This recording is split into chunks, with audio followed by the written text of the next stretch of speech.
Welcome to Co-op Mode, round 65. This is the official video game podcast of Secret Friends Unite. I'm your host, Todd Oxtra, joined by the Canadian who lives under the sea, Mark Carabin.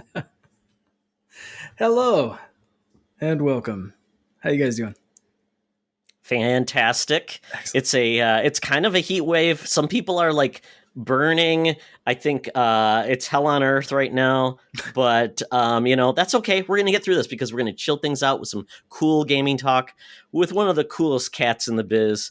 We call him Mr. Badbit, Joseph Moran from the PS Trophy Room. How you doing, bud? I'm doing great. I'm the one suffering from the heat wave right now, man. I've been outside all day. I'm melting. I have melted, and it's just gonna be a mellow Mr. Badbit today. I'm not gonna get crazy. I'm not gonna take my top off. This is just mellow Joe. It's nice. It's gonna be nice. We'd allow it. I'm sure you're wearing a bikini. I mean, if that's the I'm assuming you're wearing some type of tube top or bikini underneath. So either way. What? I mean, isn't that just the normal?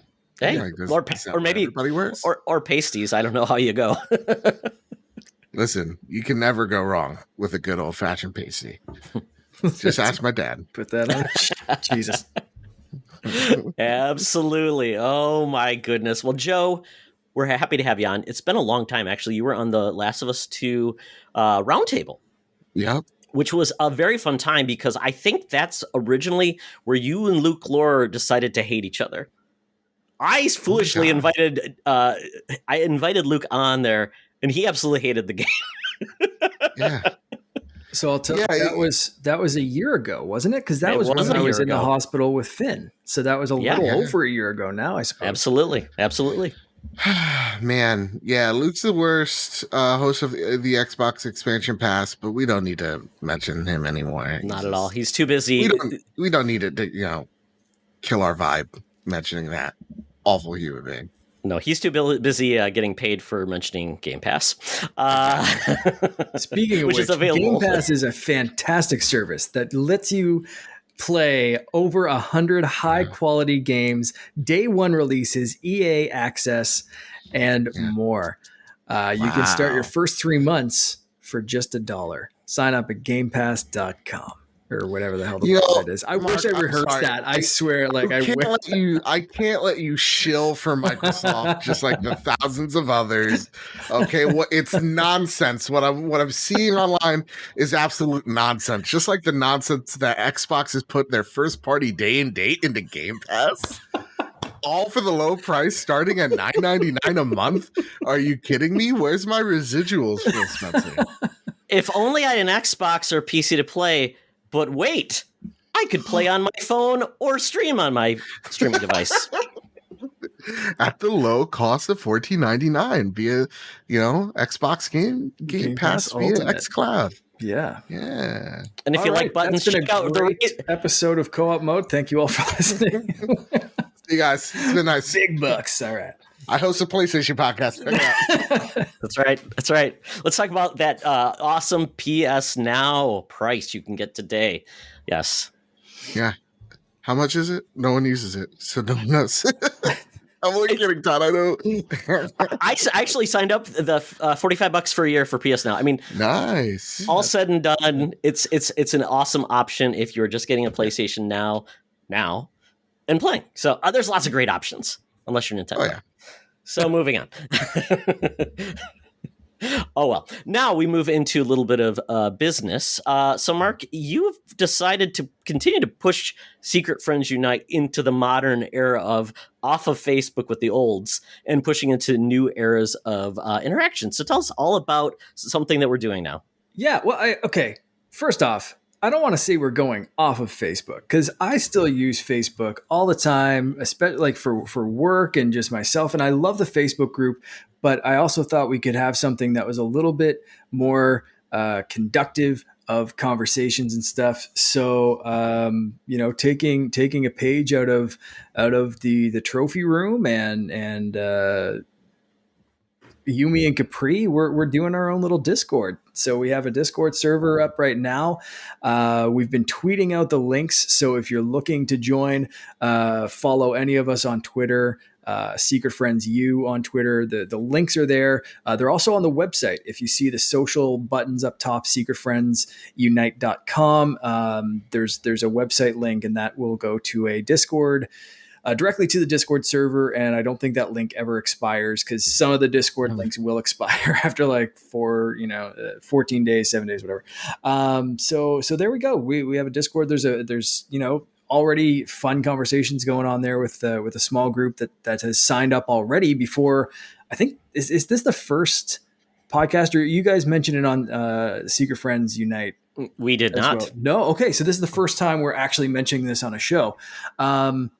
So we're really excited about it, and yeah, the reaction so far has been great. And like I said, it's not even like being advertised really out there, aside from a couple of us tweeting about it. So if you're looking for some discussions about any one of the topics that we cover on any one of our shows, comics, toys, whatever, video games, obviously, Star Wars, Star Trek, it's all there. We're just kind of having fun with it, and going to be setting up that for game nights as well. So we'll have a few little voice chat channels as well.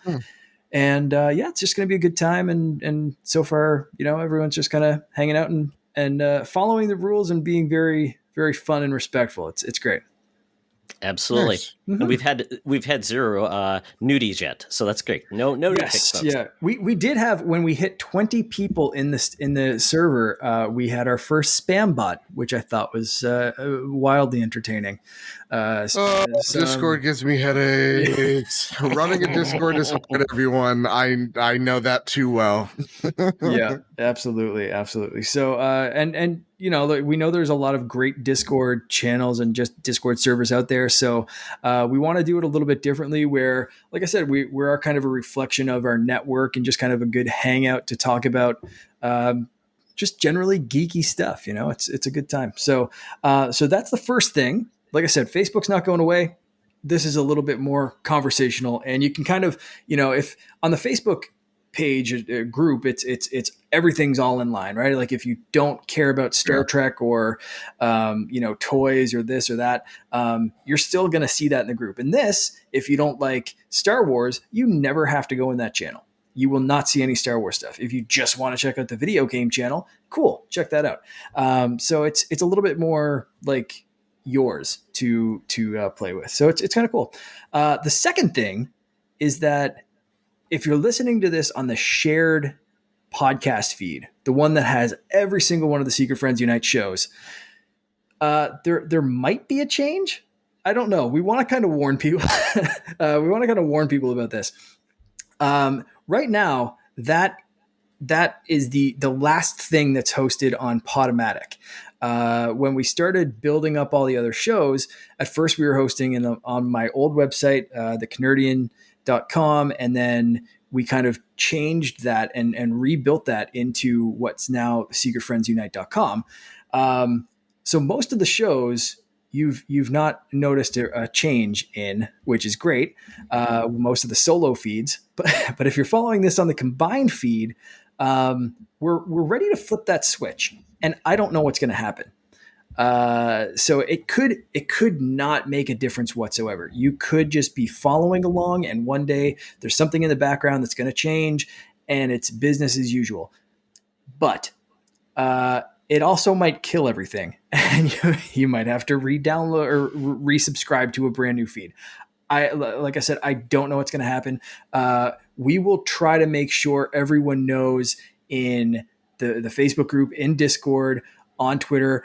If we do notice it breaking, we're going to send a notification just to the Podomatic stream saying, please subscribe to the new feed. So if you hear that episode, go check it out. But we'll explain all of this later. I just wanted to give people a heads up in case that's the feed that that you follow. A, there are solo streams, and B, there might be a change. I don't know. I'm really hoping that no one ever notices that we switch things over, and it's just this whole rant is useless. But I like to keep people in the know and let them know what's going on behind the scenes a little bit. So there we go. lots of changes for Secret Friends Unite, and we're just going to keep on going based on the feedback that people give us. So let us know, tweet, Discord, all that kind of stuff. It's fun. Yeah, this is like our biggest year of change. I mean, we've changed our podcast recording method. Hopefully, this will stay so you have better quality. We're trying to get away from Podomatic because Podomatic just limits you how many episodes you can actually carry. So we lose episodes. So now this is going to allow we have a deep archive of content. We've been posting content. Mark just posted a really cool article on Secret Friends Unite all about E3 and his thoughts on E3 as well. So that's our goal too, to get more content out there. So if people like to write, want to do cosplay photos, they want to do some video content as well, let us know, because we just want to share the love and have people have a place to really show their talents. Yep, so there's a contributor section on the website. So if you want to be added to that, let us know. We're looking for more writers. We're looking for, like Todd said, a whole bunch of stuff. We'd love to hear from you. Pitch us your ideas. Like I said, mine today, like Todd said, was a short little thing on why E3 matters, and it started to kind of pop in my head after we talked to Brock McLaughlin on the last episode. It's like, you know what? E3 still, like, we're all excited about it. We were still talking about it. All the podcasts were talking about it, obviously, but like, why does it matter? Why does it matter to have an event like this? So I wanted to kind of break that down. So go check that one out on the website. And I'll talk a little bit later about another thing that I'm writing for the site too. So yeah, it's fun stuff, man. I'm loving the change and the growth. It's awesome. Yeah, and if we eventually get our Patreon off the ground, one of the big prizes will be Madam Web striptease. So just stay tuned. Perfect. Next up, Todd's it's actually OnlyFans. Charlie. It's his greatest cosplay ever. The gig is up, as they say. Oh well. Well, we're gonna kick off the show because Joe's been on before. So instead of this time to get to know him a little better, and also me, we have Buy, Rent, Return. This time it's Mark's choice. He gives us 3 choices, and we have to place each one of these games in one of those areas. It's kind of like Mary Boff Kill, but it's a kinder blockbuster era of gaming. I like it.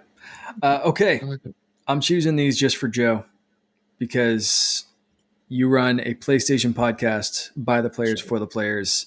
Sure. It's my favorite PlayStation podcast, but I wanted to put you a little bit on the hot seat right now. So I picked 3 games that I think is going to be difficult for you. I hope I'm right. I hope this is an entertaining choice. So the 3 games that you have to choose from with buy, rent, or return are Bloodborne, The Last of Us, and Spider-Man Miles Morales. This is difficult because for me, it's like, okay, is this what I would recommend to someone? No, for you. You have the choice. Is this for me? Yeah, okay, for me. And that's very difficult because Last of Us and Bloodborne, first off, I run PlayStation Podcast, right? Everybody knows that I have a little countdown. It's been 1,922 days since the launch of Bloodborne. Bloodborne is my favorite game of all time. Are you going to do something special for the 2,000 days? Maybe I'll wear something a little risky. Okay, cool. We gotta spice up the love life every now and again, you know? But when it comes to Bloodborne, I love that game. It's seriously amazing. But here's why I'm going to hit rent. Nay, return. Because if I'm saying these are the games you need to experience, Bloodborne ain't it.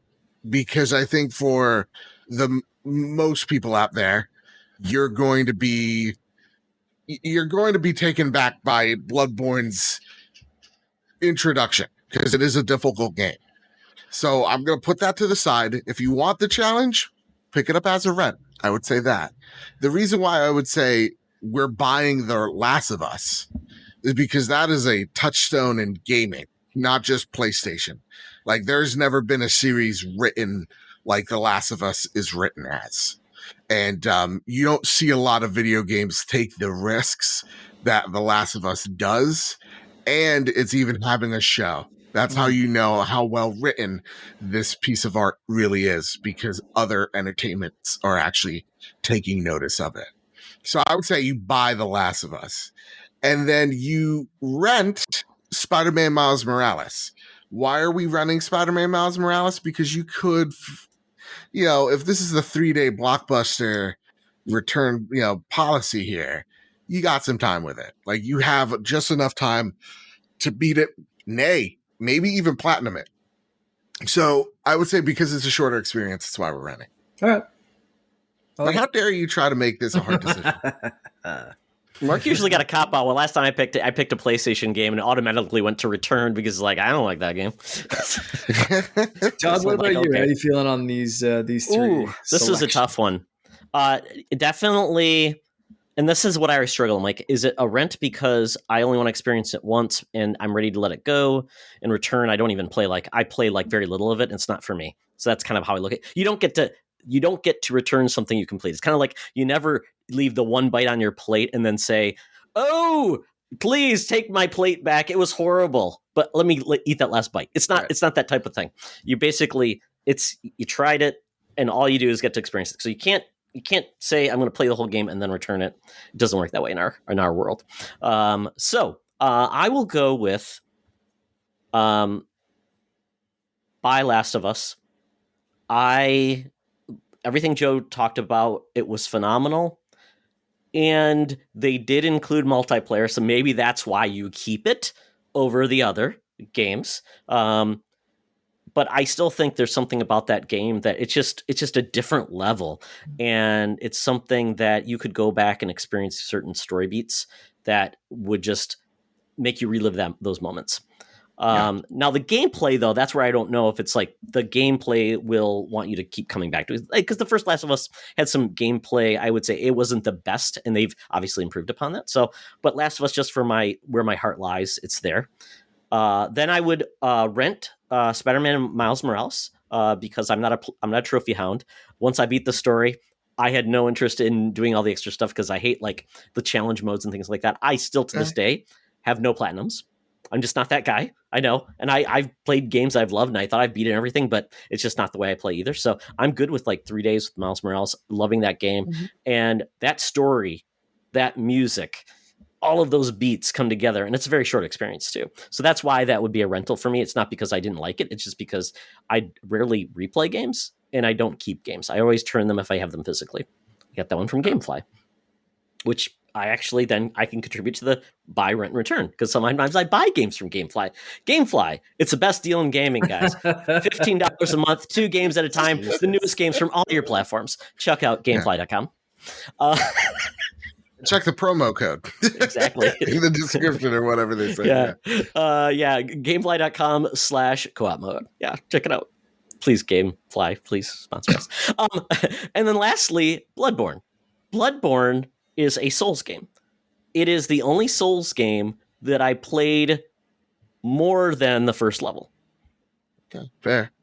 I took all the courage in the world to finally beat the first boss. And to me, that was a triumph. That was one of my greatest achievements in gaming. I beat the first boss in Bloodborne. I'm proud of you. I then went to in about 15 minutes. Yeah, I know you can, Joe. Thanks. Yeah, you're better than me. Yeah, thanks for that reminder. I went to then. I was it the cleric? I don't know what the weird priest guy in the cemetery. Yeah. Oh God! After that, I'm like, oh my God, I'm horrible at this, and I will never beat him, and then I have to go all the way back. Yeah, he's the true check in that game. He's the skill check. Yeah. But there's an easy way to beat him. You got to take, when you're in the first level, there's a music box that you're handed with. And when he's about to transform into the beast, and that's when he gets really fast, you play that music box. It stuns him for a very long time. And you can just kill him that way. It's very easy. Guess I should have went to the Reddit forum before I played that. Yeah. Oh, my goodness. Oh, well. Also, Fire knocks him right out. Yeah, Demon's Souls of the remake on the PS5. I played that for about 15 minutes. I tried the 15 minutes over and over again. Oh, I'm like, game looks beautiful. I like what they're doing. I just don't have the tolerance for it. So that's where I'd be at. Bloodborne, return it. It's still sitting on my PS4. I don't have to return it, but it's, it is what it is. So that's where I would land. All right. Thanks, guys. I only played The Last of Us here. I still need to play Miles Morales, and I sadly I am just not skilled enough to play Souls-like games. So if I had to choose, I'd probably agree with you guys, but I might lean just because I like the superhero stuff and I find it more replayable than something a little heavier than The Last of Us. I might swap those two. Of like, I'd probably replay Miles Morales more than The Last of Us in my mind. Like I've definitely played the original Spider-Man more than I have gone back to play The Last of Us. So personally, I might swap those two choices, but I don't know because I haven't played Miles. So that's where I'm at. Yeah, and being a new dad, I don't think you'd want to go back to that anyways. It's too heart wrenching. Yeah, that's what I'm thinking. Yeah, right. So yeah. We'll leave it there. Yeah. So now that we've known what Joe likes because you liked all those experiences, now I want to know what you've been playing, Joe. Oh man, where do I start? So I was just playing Halo 5 Warzone. So I put out on Twitter at Mr. Badbit, if you're on that, of like games that are living in my head rent free, right?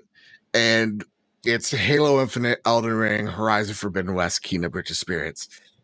Halo more prevalent than almost all of them, other than Elden Ring. And I need a Halo fix, So I've been trying out Warzone. The connections to those lobbies are awful, but once you find a game, it is a ton of fun, especially Warzone, where it's pretty much big team battle. I'm enjoying my time there. On PlayStation, I'm playing a little game called Scarlet Nexus, which is my attempt to get into Japanese style action RPGs. Because I really dug the art style of this game. It's kind of like cel shaded. The action's really, really cool when it works. When you actually get to play these levels, it's just it sucks in the aspect of the story is almost unfollowable. Like they don't explain the world that well. Like they have 2 animes that you can watch before you put the game in, I guess, to catch you up to the story, but that's not how you present your story. No. So yeah, the story is bumpkiss. The characters, for the most part, are they make the strangest decisions that are just unrealistic. And I get it. There's like floaty undead bodies everywhere, but like they make some really like you see someone straight up assassinate a dude, and like it's the guy they killed is a good guy. And then all of a sudden he's part of your team. It's like, what? Why are we trusting this guy? And like he's flirting with my character. I'm like, dude, you just killed a man, but call me. So like, it's just like it doesn't make it. It's also one of those Japanese like tropes of like, oh, it's the end of the world, but who do you like? That type of stuff. Oh no, yeah. It's so like I'm trying to get into it because I'm trying to get my Japanese knowledge a bit better, but I don't know about this game. The combat's stellar, but just don't know. And then when it comes to more PlayStation, I've been playing Salt and Sanctuary, which is a 2D Souls game. Absolutely loving my time there. Platinumed Ratchet and Clank, which is a perfect game. We've actually talked about that on our Patreon show, The Road to Greatness, Kyle and I. We talk about how amazing those characters are, the worlds, the action. I talk about how, maybe we bring back serfdom and that fun stuff. And then last but not least, and I see that you guys have been playing it as well, Sea of Thieves. Hell yeah. Let's get into it. The Pirates of the Caribbean. Mm-hmm. Caribbean? You got the Jack Sparrows. I played up to Act 2, or up to 3, technically. I beat the first 2. Where are you guys in your Sea of Thieves? Because Sea of Thieves is, no BS, guys. That's my Xbox game. That is the Xbox first-party game I have sunk easily the most hours into. I've put over 500 hours in Sea of Thieves. Mercy. Yeah, I love it. I'm very good at it. I've gotten great. I would like to say. So Yeah, Yeah. I'm just getting back. So Sea of Thieves is the reason I got back into Xbox. Nice. Last generation, I went PS4 first for the first time with a PlayStation console, and then saw sea of Thieves and said, "Nah, need me one of those." And I bought a secondhand Xbox One. Played Sea of Thieves a little bit. Was like, need this to be better. Not the game, like the whole experience. So I sold that, bought an Xbox One X, and have not looked back since. And but I did drop out of Sea of Thieves, so I'm just getting back into it. I haven't played any of the Pirates of the Caribbean story stuff because I'm kind of just reacclimating myself to the game, and then I played with Todd for a little bit to get him into the game. So I'm still waiting and looking to do some of those tall tales. And I know you can do them solo, but I want to do them with a group or something like that. So need to find the time. But I played with Todd. Todd, tell us about your first experience. So funny, I tried Sea of Thieves when it first launched, and I actually got my first subscription to Game Pass when it launched, because that was one of the big thing. It's like, oh, I want to try this game, but I don't want to pay $60 for it. Hey, Game Pass, I'll do a trial. So it was kind of like right at the impetus of it. I hated it because I wanted to play it solo, and I hated trying to learn how to, pilot a ship. And I'm like, I can't see very well because it's got this big old, steering wheel in front of me, and it's kind of not intuitive. And I just really wanted a more, because I like the idea of a rare game like that, what they were doing, but I'm like, I just don't like driving a ship. Pirates as a theme has just never been like, oh, I love pirates. Like, I'd rather be a ninja, or I'd rather be a space dude. But playing with Mark was a lot more fun because basically he became my Uber driver. And I just had to adjust some things, which worked perfectly for me. And Mark Sherpa'd me. He showed me exactly what to do, because still that game, a lot of stuff is still kind of very unintuitive. But once somebody shows you, then you get it. Yep. I'm like, what do I do with all this crap? I got some crap. And Mark's like, oh, you put the wood here and you do this there and you do that. I'm like, oh, I didn't know I had to do this stuff. And then it's like, oh God, what was the other thing? Oh, what should I do with this explosive barrel? Mark's like, don't put it somewhere that they can explode our ship. I'm like, I wouldn't have known that. So he puts it up the mast, and just very fun. We played together. We had some snafus for some reason with audio, because I was playing on PC and Mark was playing on Xbox. And I'm like, why are we having so much troubles? And I found out that the 3D Pulse headset the audio does not work. The speaker does not work on PC. So you can't use it for audio for some reason, which is like, this is the dumbest thing in the world. Cause I looked it up. I'm like, why is this not working? It registers, everything comes up. Yes. That's one of those things. It's like, oh, but Xbox allows you to do it. So I'm like, oh, okay. But my son's using my headset. So I ended up using a USB mic. Regardless to say, after that worked, Mark and I were smooth sailing. Here's a hot take with these headsets. These the Microsoft Xbox wireless headsets are garbage. Don't buy them. Well, all right. Hot take. Well, I had troubles with that. My Steel Series. Yeah, Mark, I remember I tried, we were going to play Gears, and I had the Microsoft headset on PC, and it didn't work either. Yep. It was just a hot mess. And so I'm hoping all this stuff will get smoothed out, but I like the idea of this. I wanted to play some more, just to, like I said, get to do some more of these things. Mark is going to have to pressure me to play more cooperatively, because I'm not a big online guy. So as long as we get a crew, and I think that's what's going to happen with the Discord group, I'm hoping we can get some people there and get regular roles going. Yeah, I was hoping to have more time this weekend, and I did post something in the Discord group, but it was weird, in the afternoon on a Sunday, and all the dads were doing chores. And I was like, I have a tiny window while Finn's having a nap. Let's hit something in the season. And honestly, I ended up only having a half hour of game time anyway, but no one could join me because everyone was doing adult shit, and I was like, well, gamer dad problems, I guess. I don't know, freaked around in Fortnite for 30 minutes and then left. But I really hope that I do have a bit more time to put into this. So I'll put some pressure on Todd. Don't worry. So a quick question about this. So, obviously they added the Pirates of the Caribbean content, which is very cool. And it's funny because they do look like Disney Infinity characters now when you think about it, which is very fun. It's really cool. Now there are pay elements, right? There are some elements of pay. I just don't know what those are. Is it just cosmetics and things like that? Just cosmetics, just outfits and stuff. Basically by the Black Pearl. That's all. Okay. Yeah. Cool. I'm really liking it. As a Sea of Thieves fan who, Sea of Thieves is very entry level. You could be a kid and play it. You could be a dude like me and master it, right? You could be like our friend CJ, who is just like the Sea of Thieves master at this game.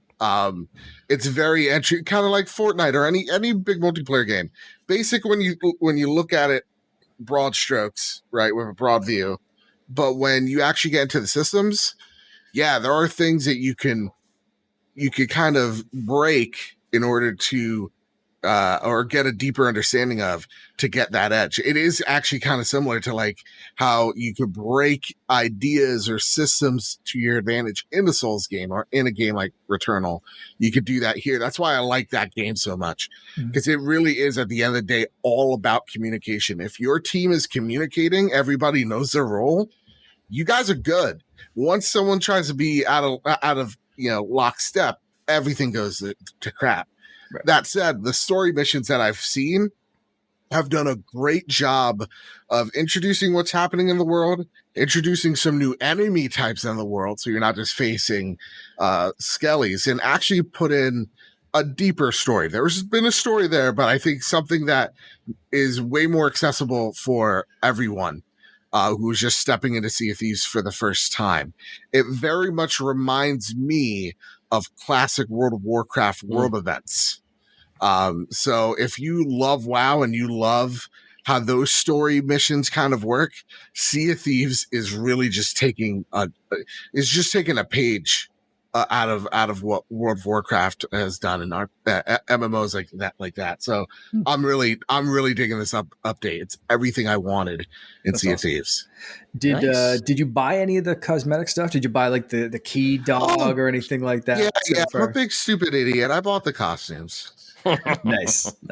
I haven't got any of the pirate stuff, but I do. I was showing Todd a few of my pets, including my banana keet, who is one of my favorites. So cute. I think so cute. Yeah. I got a dog, and he looks like my dog Marty, so I just call him Marty, and he's my little boy, my little first mate. Pro tip: Amazon Prime's Twitch games, whatever we're calling it.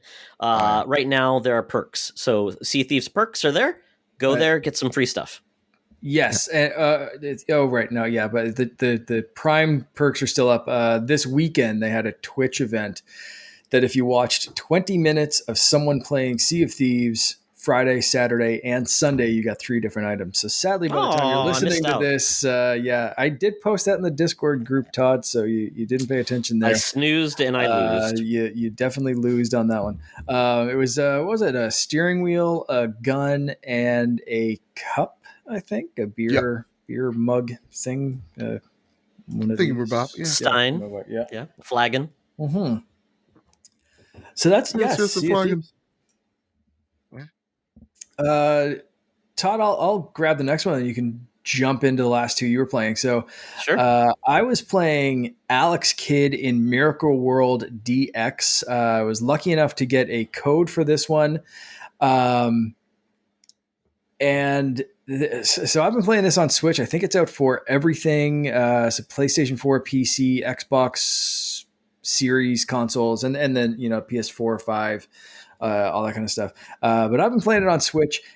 So this game is beautiful to look at. It's hand drawn, just like the Monster Boy remake that they did a few years ago. But you can also, like that game, switch on the fly. You press the right trigger and it switches back to what it looked like on the Master System, and it's really cool. They don't miss a beat. But because you're able to switch back to this very, very faithful recreation of the original game, it's incredibly unforgiving. So you die with one hit.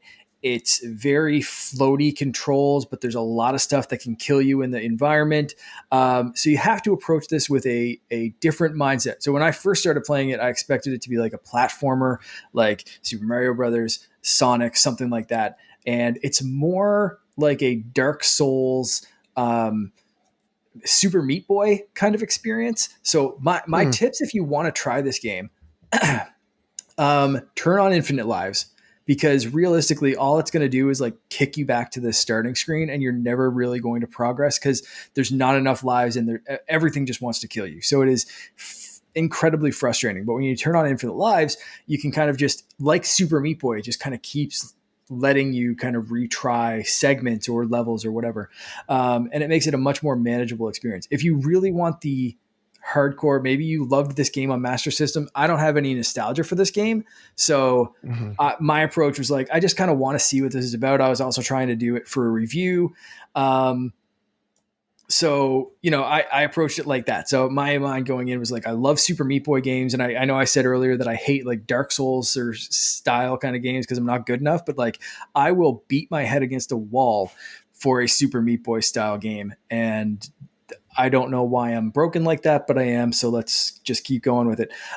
Basically, I loved this game until I hated it, essentially.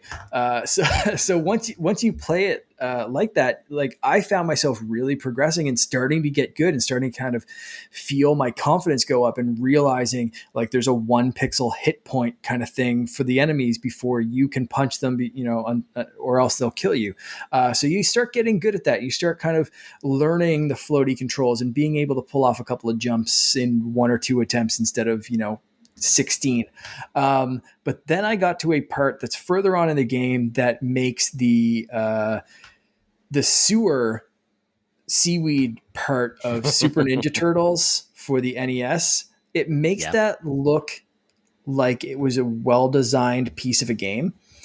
And that's it for me. I beat my head on this one little part that it's like pixel perfect that you have to swim through this thing, but you're also floating up. So every time you press down, you can tap down and you go. And so I played this with a Pro controller. I played this with the NES or the Super Nintendo controller for the Switch because I find that D-pad's better. I played it in handheld mode with brand new Joy-Con to make sure everything was accurate. And then I got my brother to play it. He put about a half hour into it, into this one stupid little segment. And we both basically were like, okay, I either need to stop this for my sanity or smash this Switch like hard. So I'm done there. I would replay the game up until that point again, but I know that I will not put any more time into that part. So how much time did you put into this game? Several hours. Several hours? Yeah, I'd say a couple of hours, easy. Yeah. So this is your Bloodborne. I guess, yeah. This is something. I definitely, I sunk a few hours into the music box from the cemetery, Mark. Yeah, did you use it? Maybe that's what I should have gotten before. Yeah, maybe there's a trick to this part of the game, and maybe like Todd, I should have looked up Reddit, or I'll talk to someone, or someone will listen to this and message me and be like, "You're an idiot. Do this." Haha. I had a Master System growing up, and this is my only game. I need that person to message me. But until that happens, I will happily put this game away. Now there's a boss rush mode and there's a few other modes that like I will play because it's entertaining and the dialogue is really weird and it's a very fun game.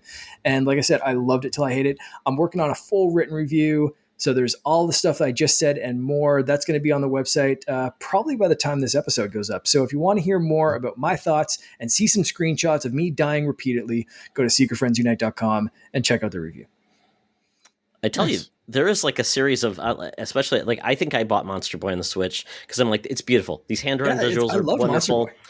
And it's funny because I liked Monster Boy until I didn't like it anymore. Mm-hmm. It's almost like they said, we're just going to give us a fresh coat of paint, but we are not going to touch the gameplay, which to me just seems like it's a lost opportunity because games like that just, unless you have to take a certain viewpoint, like I'm just going to treat this like a Meat Boy or something like that. It just seems like I don't know who the audience is for because the people that are nostalgic for it maybe can't play games the way they used to, like when they were 12 and that was the only game they had. So they were going to do everything because I have to, I have nothing else to play.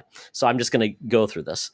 So I don't know. It's weird. Yeah. I think this might be for somebody, but based on what you said, Mark, I can avoid this safely. I remember those days of like, DuckTales for the NES being the only game that I got for a year or whatever it was. And like, I think I told the story before. Like I had this, my friend's like shitty cousin who would be like, yeah, you got to beat this game 3 times in a row without getting hit and you unlock some secret thing. And I was like, I'm going to do that. And I practiced until I could do that. And I did it and nothing happened. And I was like, I hate that guy so much. Kids. Yeah, those kids suck. Playground rumors and secrets. So that's going to factor in later.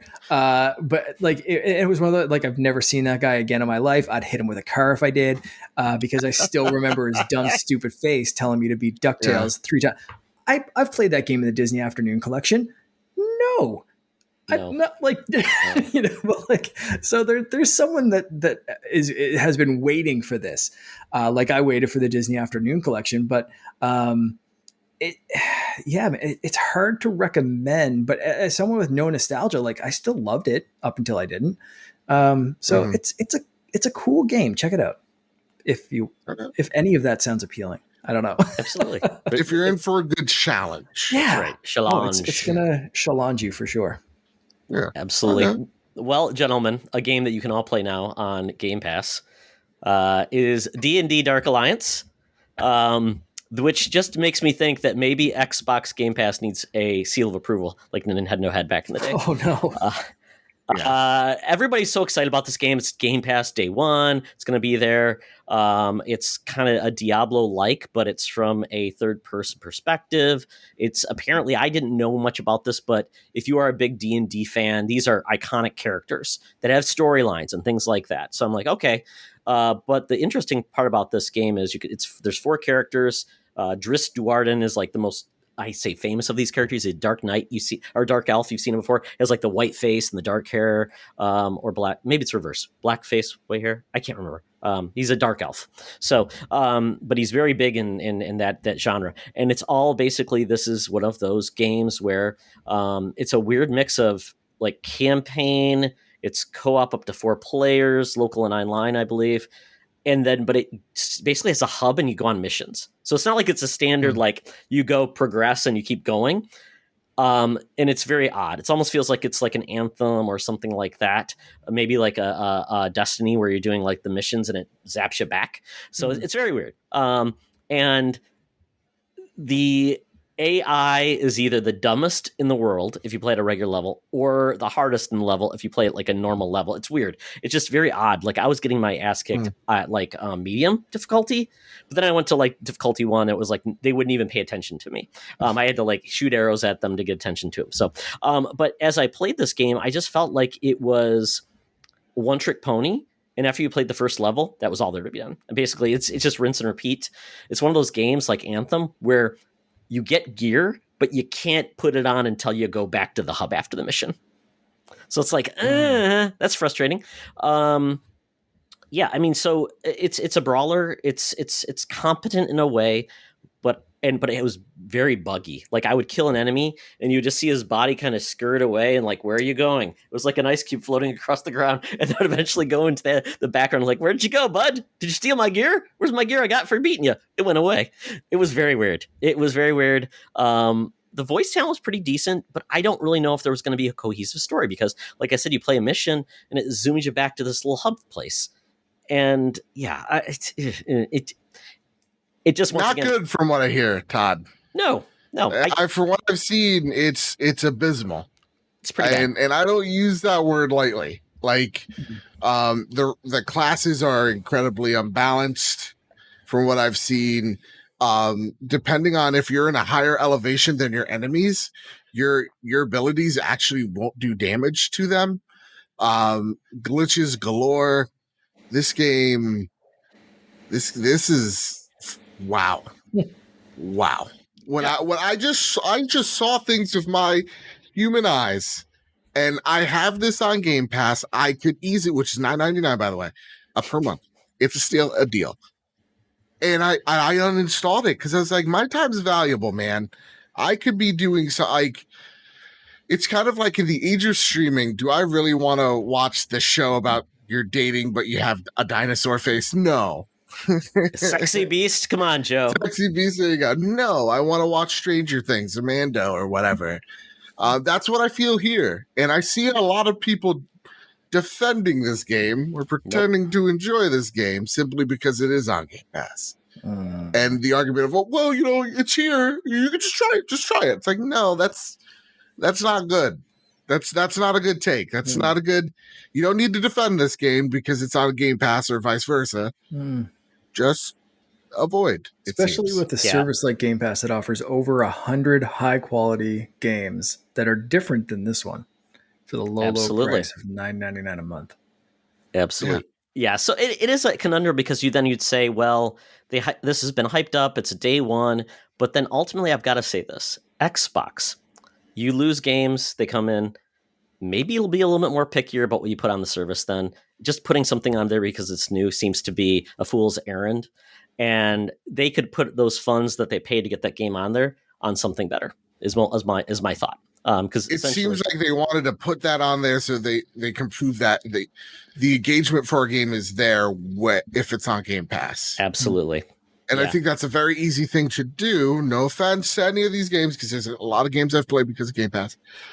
That because these games are new experiences or whatever have you, like MLB The Show was a PlayStation exclusive. Now it's on Xbox. The one before that, and why can't I remember it? Started with a D.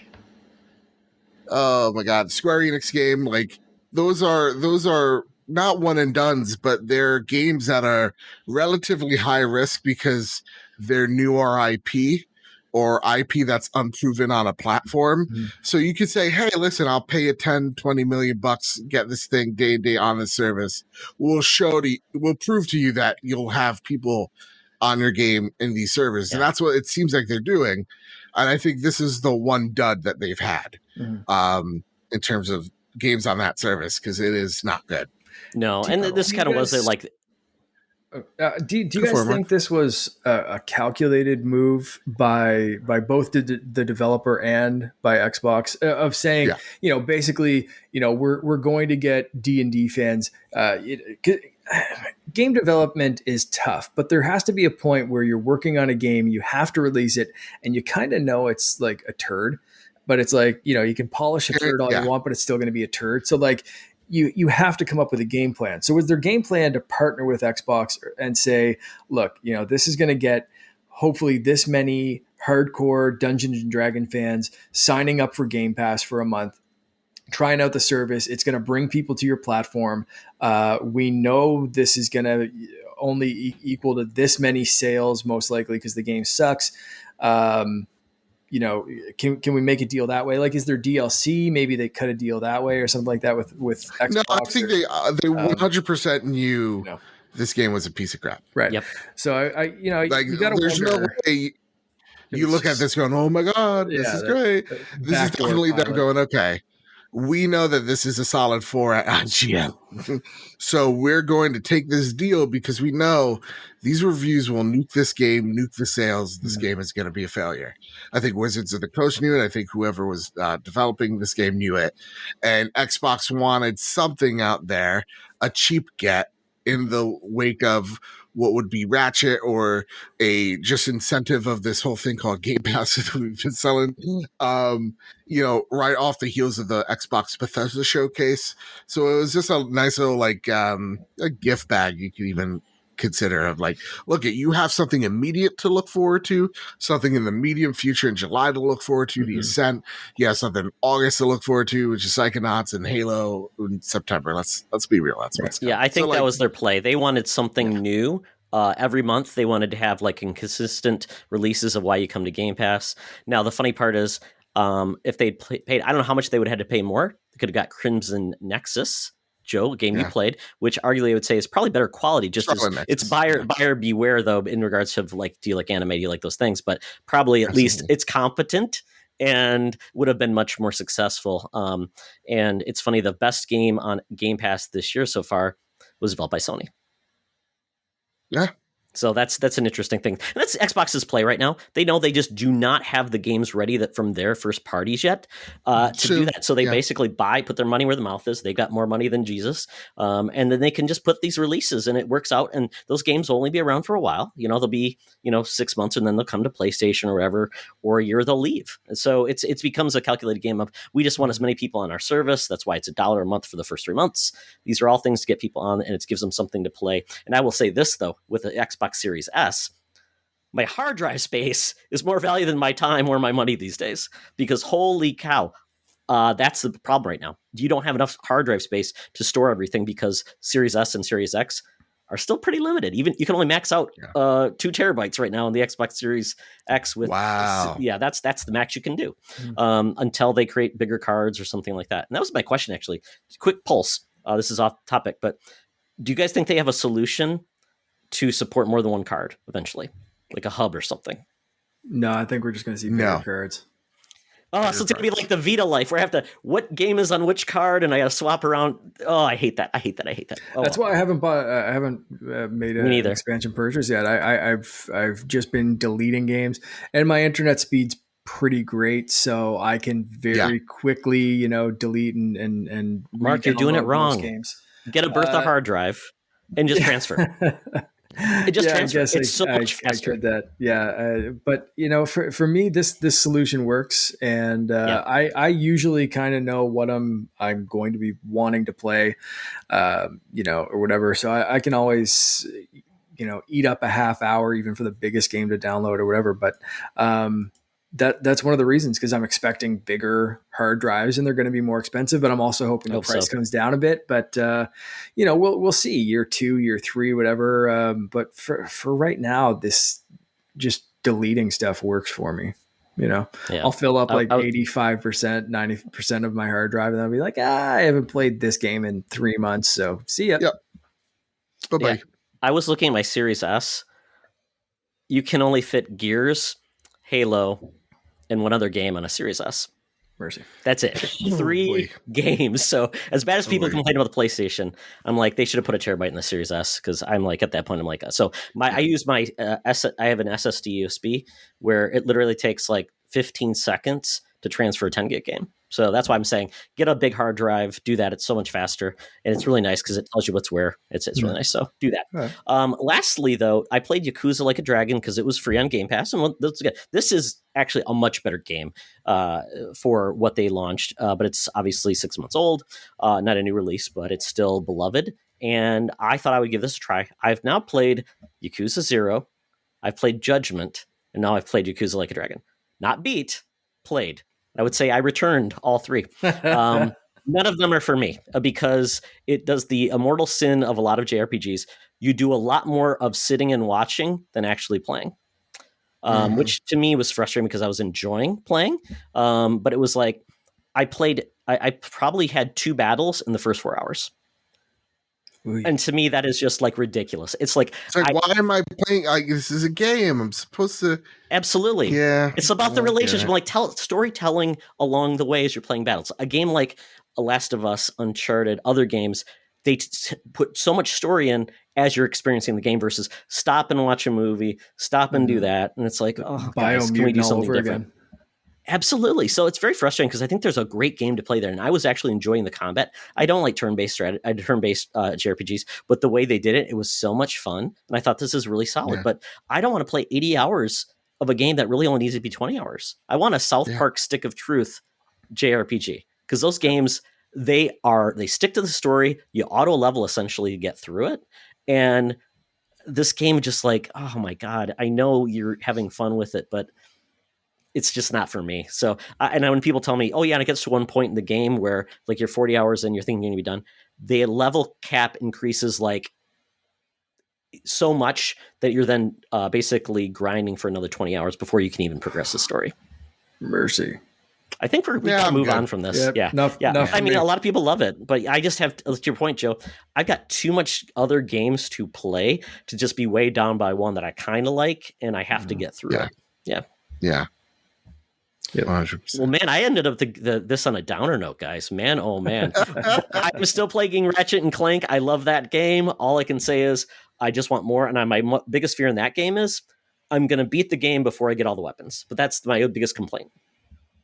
I'm still playing this Fortnite. becomes your first platinum. Yeah, there we go. Platinum it. Yeah. I'm still playing Fortnite. Joe mentioned it, and Loki is coming to Fortnite as the Fortnite crew. Right. I love the design. It's like based off of the Avengers, like the first Avengers kind of Loki with like the giant spikes, and he's got the pointy stick of mind control Doom. Boop, boop. He looks awesome. I can't wait. Okay, well, that was an expanded version of what we've been playing, but it's good to catch up. We only do this every 2 weeks, so we play a lot. We want to talk about these games and experiences. Sure. Well, gentlemen, it's time to talk some news very quickly. There's some news bites before we get into the topic of the show. So, Mark, take it away. I am so excited. And really, this is going to be a very short one. We had a Smash Direct today, a little showing off the new character. And we've got Dante, a few other, these are just Mii fighter characters. So it's not like the best ever, but like we've got like the Skyrim guy, Dante from Devil May Cry. Dovahkiin. Sorry, Dovahkiin. Yes. Shit, yeah. I'm tired, Joe. I know you are too. I get it. But you're brighter than I am. But the one I'm excited about, the one I've been wanting this character in Smash. Kind of sad it's just a Mii fighter costume, but you know what? I'll accept it. Shantae, Smash Brothers. That's it. Let's move on to the next story. You whip your hair back and forth. You whip your hair back and forth. Real talk. What a disrespect for all these characters. These costumes. Just don't give us anything. True. Disrespect us like this. We got one last chance. Yeah. One last chance to put Master Chief in Smash. You got some dude from Tekken. Who's played Tekken? Not me, not anyone here. Well, what is this? What's going on here? This guy? Knock it off, Nintendo. Do what's right. So many of the Fighter Pass characters have been, in my opinion, like they've been neat little novelties, but like there's none that I've seen for a while that have been like probably since Banjo-Kazooie that I've been like, yes, that person, like that character deserved to be in Smash. Like there's so many that it's like, oh, cool. Yeah. I kind of vaguely remember that game from the 90s, or like, yeah, okay, that was a thing at one point. Like, but there's so many of them that have just been like, ugh, where's Chief? Where's Kratos? Where's friggin' Fortnite guy? Like, just put someone like Fortnite guy would make sense. I don't know. Yeah. I get it. Let's get to the next story. I'm sorry. We're all depressed. I get it. Yep. Fushra da Smash Bros. There we go.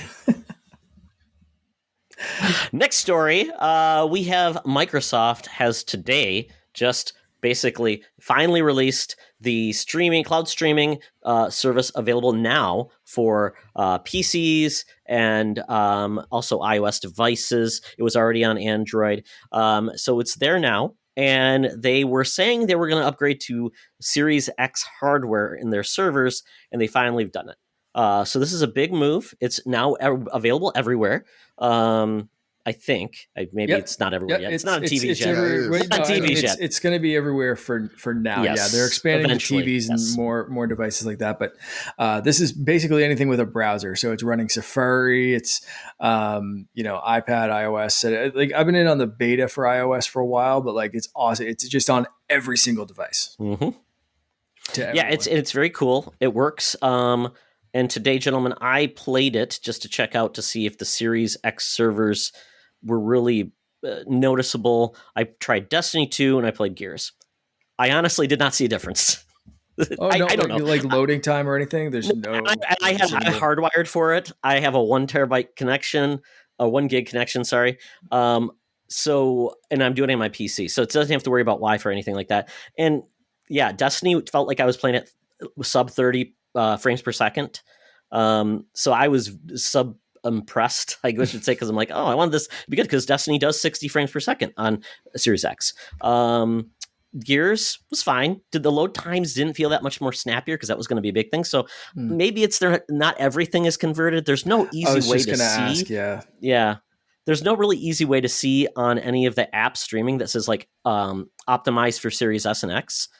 But I know Gears is, and I know Destiny is. So that's the problem. So I don't think this, and maybe we're jumping to conclusions because I'm not sure if Microsoft's actually even confirmed that this is everywhere for everything, because they don't do servers all at once. They have servers farms across the United States and world. Yeah. So maybe it's not there yet. So maybe we all jump to conclusion it's just not there yet. But from my experience, I was not impressed. It felt like I was playing it previously.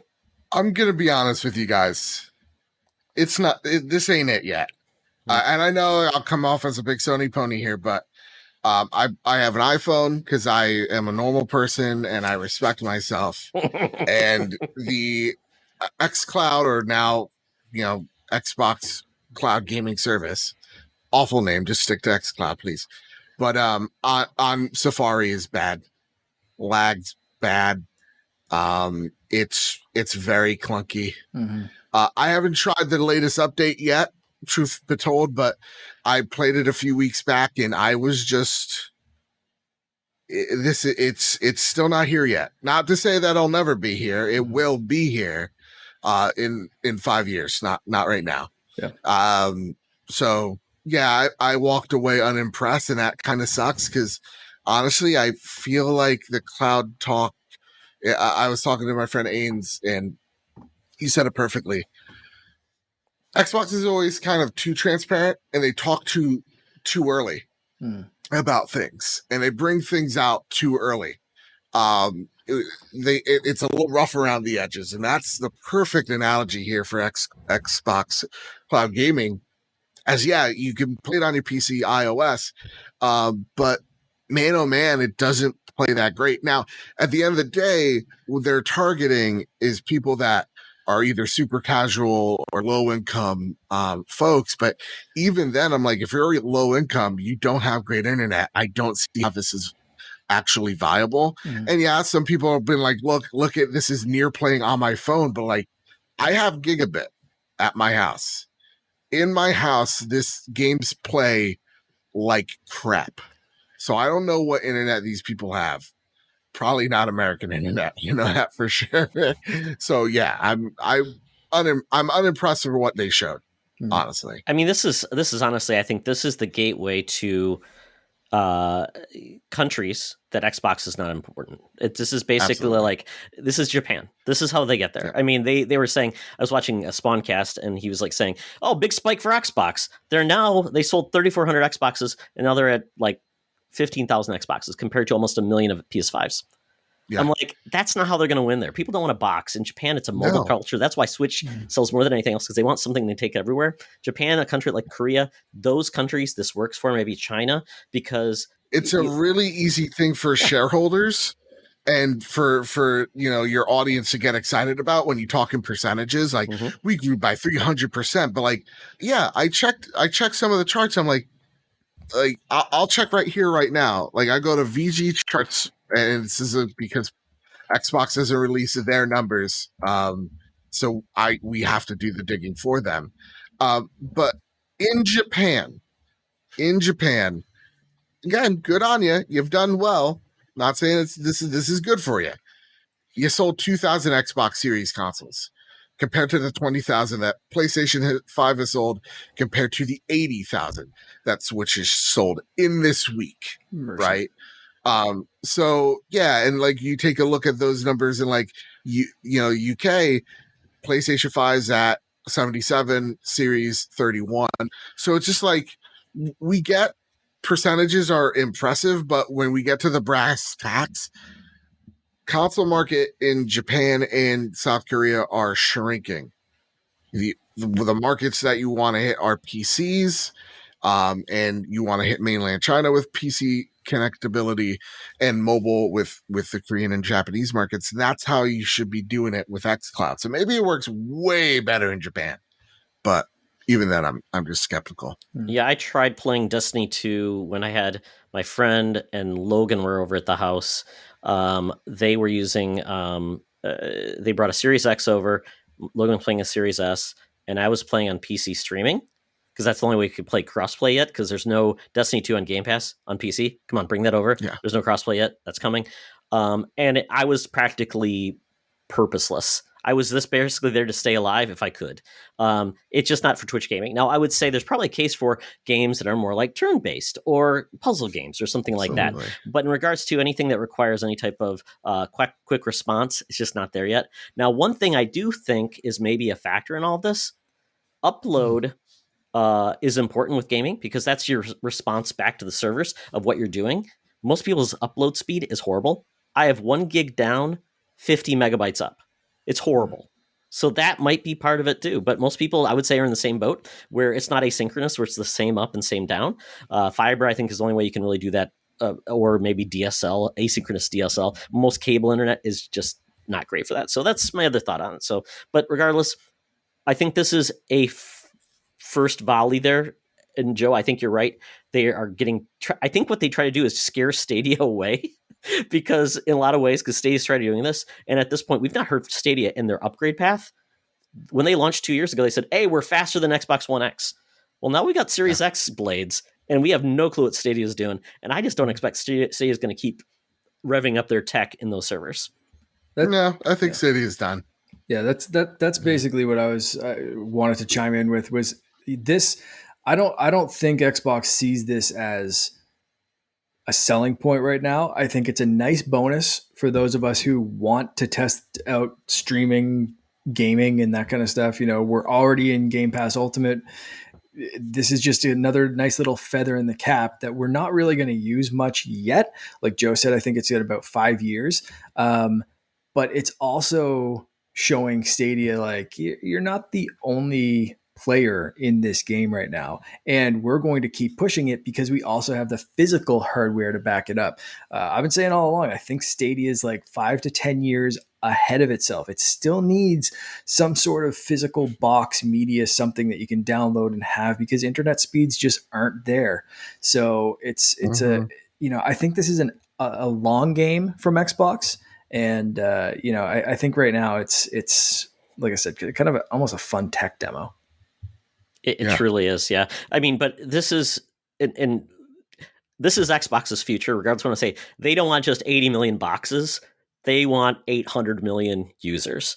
The only way they're going to do that is through cloud. So as much people say it's the access, the boxes will be the niche piece, and the cloud will be the main part of their business ongoing, because that's where they're all about services. That's how they make 80 times the amount of money they make off versus just the subscription services, which I'm thinking, that's why I'm so determined that they are going to announce a cloud subscription service entry point, $5 a month.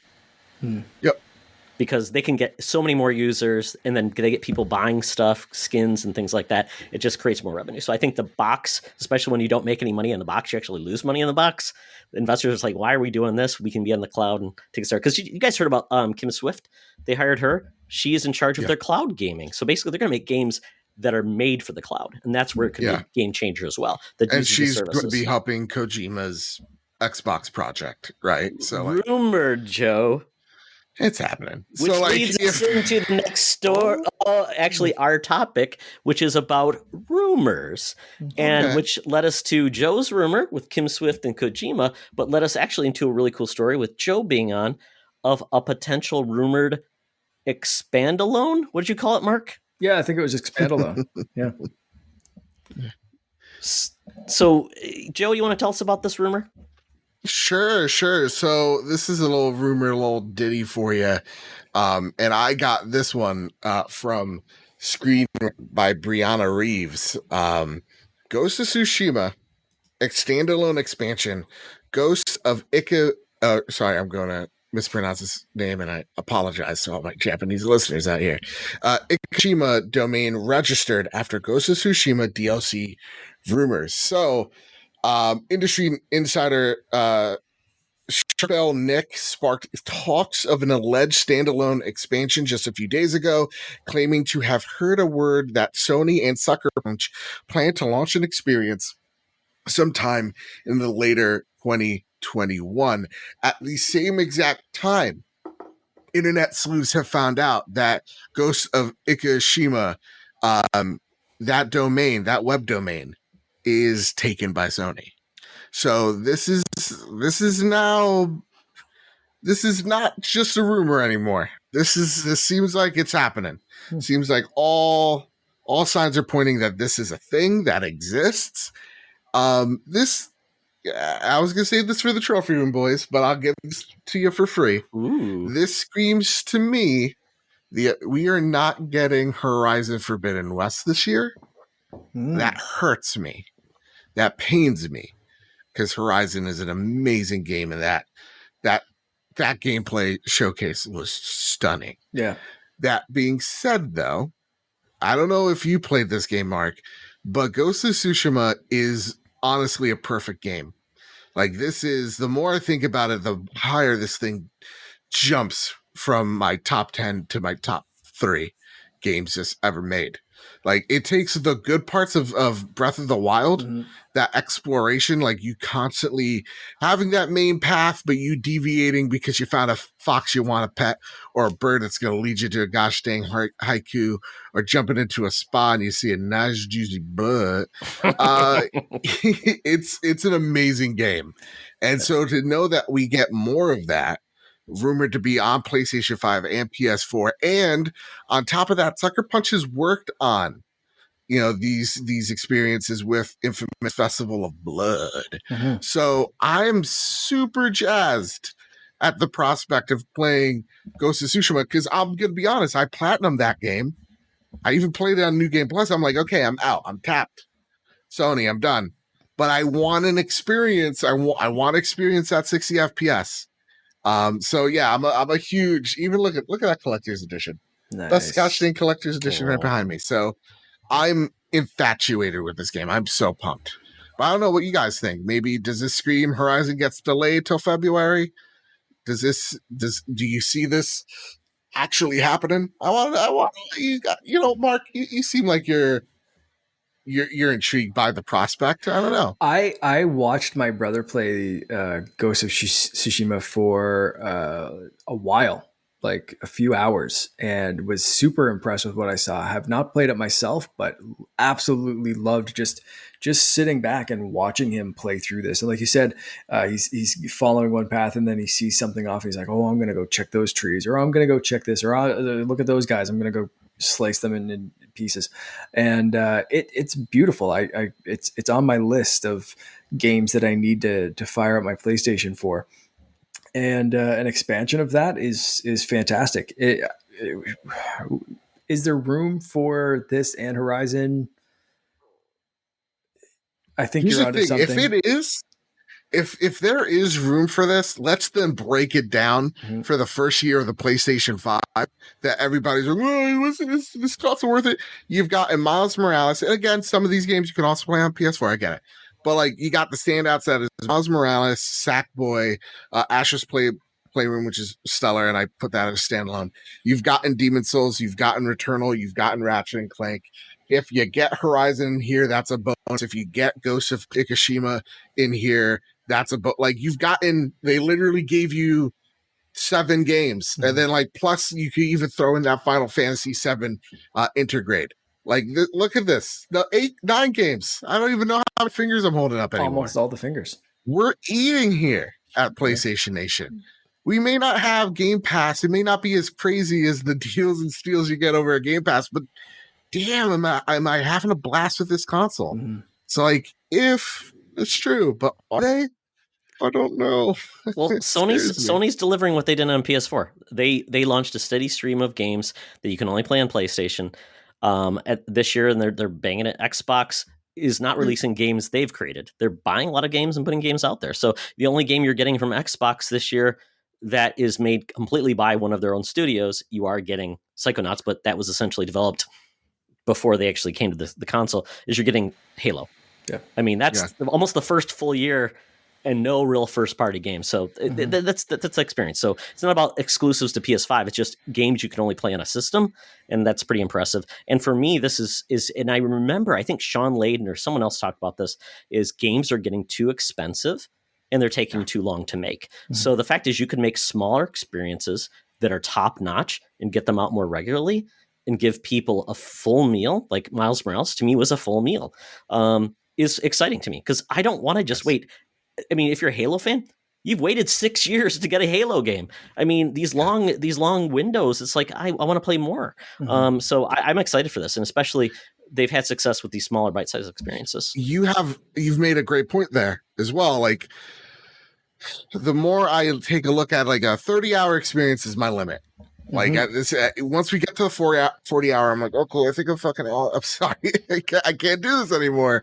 Like, I'm taking a look at Scarlet Nexus, and they're like, yeah, this is like a 50-hour game. I'm like, do I have 50 hours of this game in me? No, but I do. I can have I can have a good dozen-hour experience. Like, Ratchet and Clank is a 15-hour experience for me. Beat it, loved it. Every second of it. If I could have that type of quality in that window, I'm having a blast. I think we're taking a look at a lot of devs looking at how many people have actually, like, Battlefield 5, great example. You take a look at that trophy list. Only 30% of all players beat the first level in that game. Goes to show you that some people, when it comes to certain games, aren't interested. So it's like they're looking at the completion rate for Ghost. And I think for Ghost and Spider-Man, it was the highest completion rate they've ever seen in a game in their lineup. So yeah, I'm with you there. We see a lot of PlayStation studios. Insomniac is definitely one of them. They put out 3 games this year. Like, I'm counting that remaster. You gave us a good remaster of your PlayStation 4 game. You gave us a standalone, call it DLC, sure, but a standalone game that is Miles Morales. You gave us Ratchet and Clank, and we still know that there's another team. So, like, they're working on so much. Same with Sucker Punch, a small team, but dedicated. Have an engine, have the assets. All they have to do is put those things in place. So, like, even Santa Monica has at least 2 teams. The Gorilla has multiple teams. I think it's 2. So, like, you're seeing that. Yeah, they have 16 studios, but they have multiple teams at each one. So I think the thing that Jim Ryan said is you're going to see the most games we've ever put out here in this generation. That's awesome to look forward to, for sure. Absolutely. That's been my TED Talk. So the topic of the show is rumors, love them or hate them, and best and worst of all time. But for this first rumor that we just discussed, give it your BS meter. 10 is, this is never coming out. This is ridiculous. Who made this? 0 is yes, coming out next week or whatever. It's reality check. So, Mark, what's your reality check on this rumor? Oh, I think this is like a 1 or a 2. Like, it's just a matter of when. I mean, there's so much evidence. You know, there are rumors, and then there's like fact-checked rumors, and I feel like this is pretty low on the scale. Like, this seems to me like it's happening. It's just a matter of when. Yeah, likewise. Yeah, no, I think this is definitely real, dude. Yeah, I think this is 100%. Like, I even think this was supposed to be one of the biggest surprises out of there. Out of the rumored showcase that may or may not happen in a week or 2. That's it. Yeah, that's like the other part of this rumor, right? Is like, is it PlayStation? What is it? PlayStation Showcase or whatever I think they're calling it. PlayStation event coming up. Yeah. So yeah. The rumored they have all. We could just call it a state of play, though. Yeah. Yes. Exactly. So I mean, like that. Yeah, that should be happening soon. You'd think they kind of skipped E3 for the most part, you know, like so something's got to happen at some point. So there's so many things that are lining up. Yeah, and because I know you're more of an Xbox guy, where do you see if this rumored event comes to fruition? Do you think Sony is it back against they're backed into a corner here with the Game Pass stuff that we've seen out of Xbox's this showcase? Do you think they need to show like, hey, we have our equivalent, not as good, but we have something at the showcase? No. Like, do you think they actually even come at a point of strength? Do you think? I honestly, I think they're feeling good right now. I don't think they need to have some, like, I don't think they need to rush out a Game Pass competitor. Hey there, puppers. It's a pop. Hey, audience, we see a pop. Oh, it's a good boy. Hello. Rufus He's is got under a the room. nice. So, I love him. I'll die for that dog. and we are not streaming, so I can edit all this to hell. That's So, fair. wasn't sure if you guys were doing that or not, but by all means. Yeah, we kind of kept talking. No, we're so having a nice little chit we chat. can, Yeah. we can. We'll. But leave yeah, some of it in. I think they're in a good position. We often like romanticize like the console war, but I think both people are doing really good, and both companies have made this money they ever have. So when we're like, it's already back in the corner, I think they have to show something of what their plans for a Game Pass alternative I don't know if they do, man. I really don't know. Like I think they can just say like, here are our games. They're full price. You know what? They're higher than full price. They're new full price, and you're gonna buy them because we don't need a Game Pass because we actually have games. And being the Xbot on the show, like I'm okay saying that because they're two very different experiences. And I can imagine myself eventually getting a PS5. I'm broke AF right now, so it's not going to happen immediately. I made a calculated decision to go Xbox first this round, but that's just a thing. But like I have nothing against a PlayStation 5. My PlayStation 4 is still attached to my TV. Like it's just one of those things that most of my time spent is spent playing online games, whether it's new like Sea of Thieves or Fortnite. And my Fortnite experience is best, and I like the controller on Xbox better. To be honest, I don't like the inline sticks. It's just a personal preference. Okay. But will Sony releasing a Game Pass competitor tempt me to get a PlayStation faster? No. What's going to tempt me is games like another Ghosts or Ratchet and Clank or whatever. Like that's what's going to tempt me to get PlayStation. It's not going to be PlayStation Now Super Plus with streaming or something. Like it's just not in the equation for me. I got you. It's PlayStation All Play, by the way, gentlemen. That's whatever it's called. It's just that is not. That's not pushing me to get a PlayStation faster than I want to. It's the experiences on PlayStation that I want. Interesting take. Yeah. Interesting take. It is interesting, though, when you compare the two, Nintendo and Sony, who sell their games as a premium experience. It's why you buy their box and all these things. Nintendo's getting no heat whatsoever on why don't you do this. No. Sony's getting all the heat in the world. Yeah. And yet Sony is the most, I would say, the most successful video game company right now in the world. Yeah. I mean, they're making dollars over. I mean, that's just. Well, Nintendo's still kicking ass. Nintendo's kicking they can make a game. Absolutely. But if you look what Sony, if you look at ultimately, I think Sony's been the game 10 less years. Sony has sold. Look how many boxes they've sold in that short period versus them. Look how, they've never sold less than 80 million of a home console. Yeah. Nintendo has not sold many 80 million consoles except for handheld. Yeah. So, and the amount of software, they've sold more software on the PS4 than any other system ever. So, and they're making dollars. Honestly, that's such a great point because I think PlayStation really is playing with the idea of how Nintendo are we? How Nintendo are we? If we just focus on these experiences that we know we're getting good at, we're at our peak. It doesn't seem like the talent is straying away from us. If we could keep this momentum, which it looks like you can, how do we even need a service? Because we don't ask that of Nintendo. Where's our Nintendo? Ooh, I'm sorry if you heard that. This is people love the drag race on this gosh dang street. That's fine. But where's our Nintendo Mario Pass? I don't know. Does it exist? It's not there. You'll go out there. Nintendo expects you to go out there, buy their Mario Golf game. It have less features than the handheld version, and you'd be okay with it. Mm-hmm. And them selling millions of copies of it. And we don't ask them of that because we've put them in this column of, well, they're just Nintendo. It's like, no, that's BS. I'm just a simple game maker. I don't know these things, like the caveman lawyer defense, which is just silly because they've been in this game longer than anybody else. They're shrewd. They sue everybody else. They're not a kind grandpa. They're basically, we want all your money. We're going to make you pay for every game, and we're going to milk out updates and things that make you happy. Like, what is it? 3 years later, Mario Party finally adds online. Yeah. And then there's a new one this holiday. That's not an expansion. My brother was so sour about that one.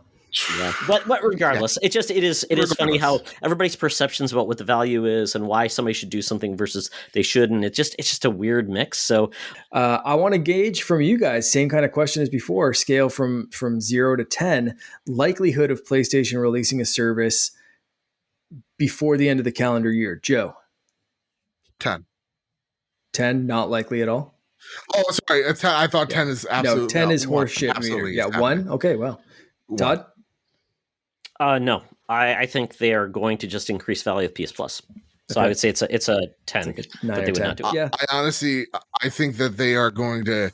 It's either going to be that cringe service that's also adding the video stuff into it that I don't care about. None of us do. Or it's going to be them either a total overhaul or repackage of PS Now. Or a merger between the services of PS Plus and PlayStation Now, because there is a huge emphasis on Plus and there is not emphasis on Now right now. Yeah. Right. I'll give this. Go ahead. I was going to say, you can get two services together for $120 a year. So It's actually cheaper than Game Pass Ultimate, but still it's not the same value. Yeah. And at the same exact time, we're seeing PlayStation Studios amp up for multiplayer games. We're hearing rumors of purchasing multiplayer focused development studios for like fighters like Arc System Works. They're working towards a service 100%. And Mark, what's your value on that? I'm going to lean a little bit more, like a little higher on the scale. I'm saying around a 7. Maybe not complete bullshit, but is this out before the end of the calendar year? Is pushing me above the middle of the scale, but I'd say within the next full year, I'd say we'll start to hear about something for sure. So it depends on how you ask the question, but I think right now I'm going to scale it around a 6 or a 7. But if the longer you add time to that, the less bullshitty it gets, and I think the more. But I still stick to it. I don't think PlayStation's feeling pressure right now. I just don't think they have a reason to rush this out. Similar to Switch Pro. Which takes us into our next rumor. Switch Pro, I don't know how early we started hearing about a Switch Pro. I think it was probably a couple years after the Switch launch, because it doesn't do 4K, all these things, limited performance, blah, blah, blah. Not a great screen, limits a lot of things. So, but we are hearing more and more rumors, specific chipsets. NVIDIA apparently is going to have to stop making the chipset they made for Switch because they're moving on to different technology, because it was an aged tech to begin with, the Tegra X1, I think, and it was even a version of that, which is now that tech is 7 years old. So it's, people think it's got to happen just because Switch needs to keep making Switches and they need to make it with something. So at this point, there's rumors of what the Switch will be. We've seen lots of copyrights and things like that. So gentlemen, what's your gauge on the Switch Pro? Is that a real rumor? Is Nintendo just going to keep Nintendoing because now they can just sell it? They could even GIMP features of the Switch and probably still sell more like they did with the Switch Lite. Oh man. This is, I don't know anymore what Nintendo is doing. I'm going to be honest. I'll take a back seat so Mark, you can sit this first. Sure. Yeah. The Switch Pro rumors remind me of the Switch rumors, to be honest. When Switch, we were first getting little bits. It was going to be a handheld, or maybe it was going to be a console, maybe it was going to be both. And we were chatting before we started recording about, like, remember the Switch rumors of, we had that oval design with the thumbstick sticking right out of the screen, and it was, debunked fairly quickly, but not quickly enough for it to not cycle through all the news sites. It's like, is this the Switch? Or whatever, it was rumored to be called at that point, because it wasn't the Switch. It was people NX, 3D printing stuff by fake, and they did like fake 100%. Renders. Yeah, it was ridiculous. So, and the Switch Pro kind of reminds me of that, which, it's been rumored for years. What is it? How powerful is it? What kind of chips is it? Is it just going to be a dock that we can plug our current Switches in, and it has a graphics chip in the dock that's going to upscale things? And it's, at this point, I honestly believe that Nintendo could drop something at any point. But I think they kind of, most likely, I would say Nintendo has, if not built this thing already, they have a very clear determination of what's inside it, because Nintendo likes to use older tech. To your point, it's a 7 or 8 year old chip, 6 or 7 year old GPU, I think, in the Switch right now. So this is going to be based on a couple of year old tech, most likely, to keep the price down. But my thoughts are Nintendo's still selling the Switch like crazy, and they're basically going to wait for a lull. The second they see, like the sales chart, instead of rising up, the second they see a little bit of drop, they're going to be like, Pro, let's go.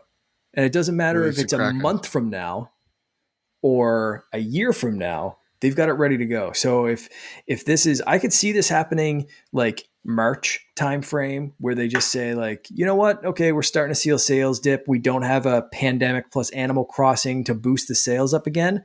Let's release the Pro. Like I could see that happening, but I think like this is happening. I just don't know when it's happening. Yeah, I could see this happen. Like I could see this as next week. It's here. I'm not messing with you guys. I think no, it's believable. Boom, because it's Nintendo, and then check your tweets tomorrow. Yeah, check them. And then at the same exact time, Nintendo could drop it January 2020 or of 2022 and release it in March, and people go crazy for it like last time. Or you could wait until you have Legend of Zelda in the year after. It's just, from what I understand, developers can't work with the Switch anymore. Yep. They can't scale these games anymore. Yep. So Nintendo, it's not really much of a, well, it's selling like hotcakes. It is. And this hardware will sell as well. It's really them saying, okay, so the developers, the devs need this extra juice. And we'll be left behind. Third party, second party will drop us.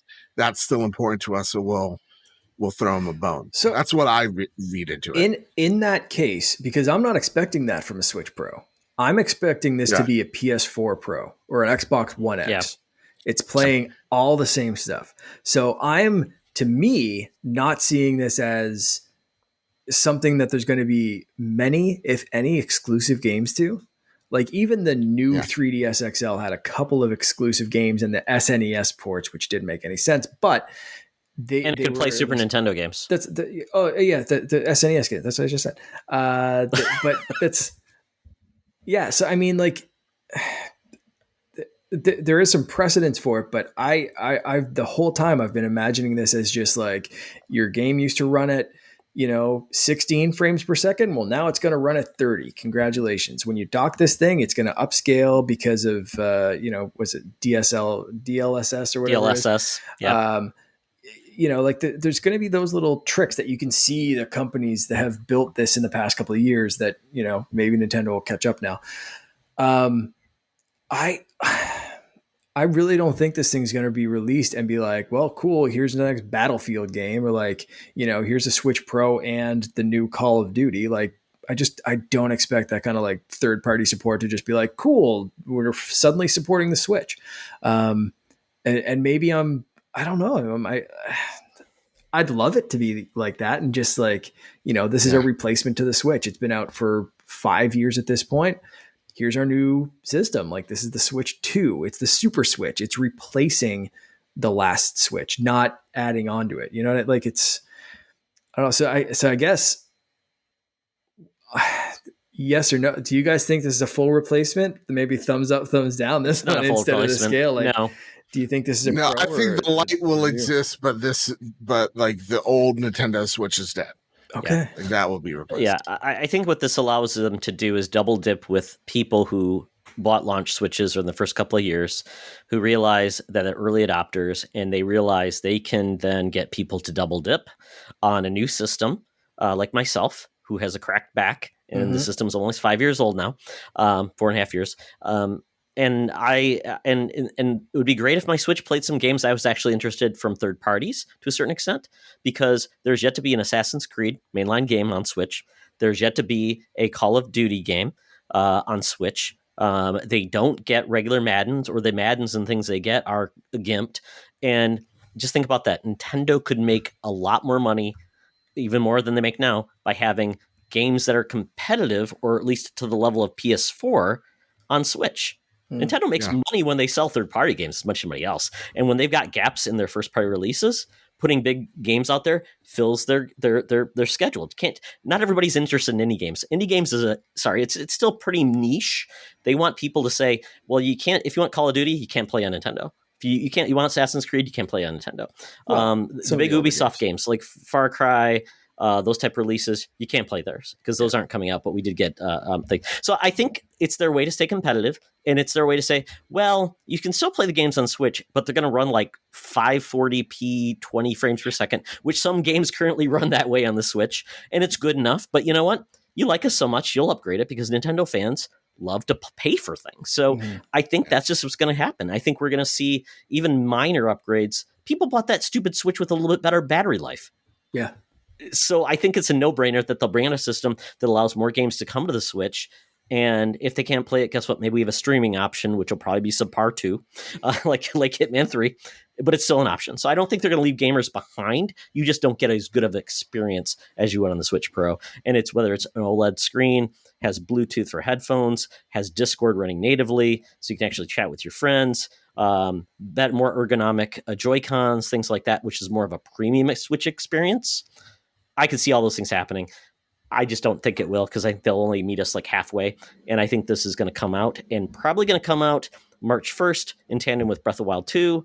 So they can really bump their quarterly sales because they want to sell more Switches than ever. And with their release cycle right now beyond Pokemon, I don't see anything tipping the bar. And this would tip the bar to get those just really goose those sales. Do you think Breath of the Wild is March? Why not? It's been 5 years. You're crazy. That's a holiday. 5 years. Crazy. 5 years. Come on, 5 years with a game that. Oh no, it doesn't have to be. Nintendo's basically they. What was the last huge game they launched, excluding Smash, that launched a holiday? Animal Crossing launched in March. It's their biggest game of all time. They can sell a game any time of the year and kill sales. Breath of the Wild is like. I just don't have confidence that it's ready. I think that's. I think it is because they have all the same assets, the same physics engine, everything else, all of the graphics. It's really just the gameplay pieces. I just think it's silly. I mean, the original Breath of the Wild, after once they restarted, took 4 years. This is just more of the they're building on that foundation. To me, it just feels like they just didn't want to commit to a date. I'd love for and you I think to it's be right. Closer. I'd love for you to be right, but I really think I'm 100% feel like that's right. their next holiday game. Oh, man. So rate my rumor. Rate and subscribe to Todd. Fudge. Switch Pro's a 1 though. It's going to happen. Oh yeah. Switch Pro. It's a matter of scale. Is Switch Pro going to happen in the next 6 months? I'm going to give you maybe a 5 on that one. Is Switch Pro going to happen in the next year? You're probably going down to a 2. It's just going to happen. It's just when. Breath of the Wild with Switch in March. Oh shit! I'm right now giving you a 7 on that one because I don't know. Joe, how you feeling? The way they talk about it, that game is that game's holiday, 2022. I just think they need more time. I think they want to release it in March. I think we're thinking too big when it comes to the Switch Pro. This is like the 3DS Pro. Remember 2DS? That? Yeah. No, just like the new 3DS Nintendo 3DS. Yeah. I don't think this is like the new system. This is just a additional thing. I think they like launching hardware out of cycle too, because the hardcore fans will buy it, and then when there's more supply chain in the mix, they can sell more in the holiday, and they don't feel like anybody's getting gypped. So that's my thoughts. Yeah. Okay. Well, last rumor, and then we're going to actually ask you guys for your favorite or least favorite rumors, is we heard this rumor about this X-Men or a Marvel XCOM game coming out. It was going to be announced, and it was going to be a big hit. But the only Marvel game we got announced at E3 was Guardians of the Galaxy. So do you think this is still going to happen, this XCOM-based Marvel game? That'd be awesome if it did. Yes. Yeah. Yes, because I want it to happen. I like XCOM. That's all I got. I think yay. Yay on this rumor. Yeah, I'm wondering if they held this back and decided that for Marvel games, they held it back for a couple of reasons. For Marvel games, they wanted to, kind of avoid the Avengers stink that's still kind of surrounding that game and give Guardians a little chance to shine and maybe get rid of some of that and air out the room. But that combined with Mario Rabbids 2 taking up the XCOM style kind of thing for E3. If you have those two big stories, launching an Avengers or Marvel XCOM game, you'd be like, well, we've got a cool Marvel property over with Guardians, and we've got a really great XCOM style game with Mario Rabbids 2. Yeah.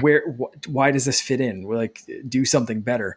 And so far, Marvel hasn't really in the gaming space aside from Spider-Man. Like they've got some stuff to prove over the last couple of years. And I think from everything I heard around Guardians, it was like, well, why are you just Star-Lord? Why do they look like this? Why are they doing this choice? And it was like, the Avengers stink is real, man. Like, I don't know. Like I think they're Square was an awful choice to go with. Yeah. Just full stop. Yeah. Full stop. They were awful to show. Yeah, I would have rather them go to EA. I'm not even messing with you guys. The way Avengers turned out, it was dreadful. So this, and I think anyone with a sorry, I gotta go on this right here. Anybody that has a games as service pedigree should have taken this. Yeah. How Square got this IP? Congratulations on those businessmen. Or business people, because my God, what they've done with it is atrocious. I've heard that it's getting better, but I also see like, oh, there's people joining it. Luke Laura he's drinking the Kool-Aid. It's like, no, there's people here. Trust me, 400 people are playing that game on Steam right now. 400. It's Marvel's Avengers. Yep. Abysmal. Yep. I don't have any faith in Square. I don't want them to handle any IP like this again. I'm like that. I'm done. They'll never. The Wakanda thing was abysmal, embarrassing, and never again. Do they. And there's still no sight of Spider-Man. No. Yeah. No. Like I never was so mad about that. I'm like, well, you don't have to be married. That might not even happen. Yeah. Yeah. Sony wants a refund. So this XCOM game could be finished for all we know, but they could be just holding it back to be like, you know what? Air out the room, light a candle, like open some windows. Let's just wait. Let's put this on a shelf. Wait till the timing's right. Wait for a big movie release. Wait for them to introduce the X-Men to the MCU and then drop this sucker. Like maybe some company somewhere is like, we need to get this out because sales, project whatever. So, but like, as long as nobody knows about this game yet, like, they're safe. Like the hype is not going to get killed because of the stink from another game. So I think like hold it back. And if this is another publisher, they're fine. Like if this is 2K and this is Firaxis, the devs behind Civilization, holy shit, you have my money just right now. Where like who do I have to send it to? But again, had a terrific conversation with my friend Ains, and he said it. We're going to only see more of these.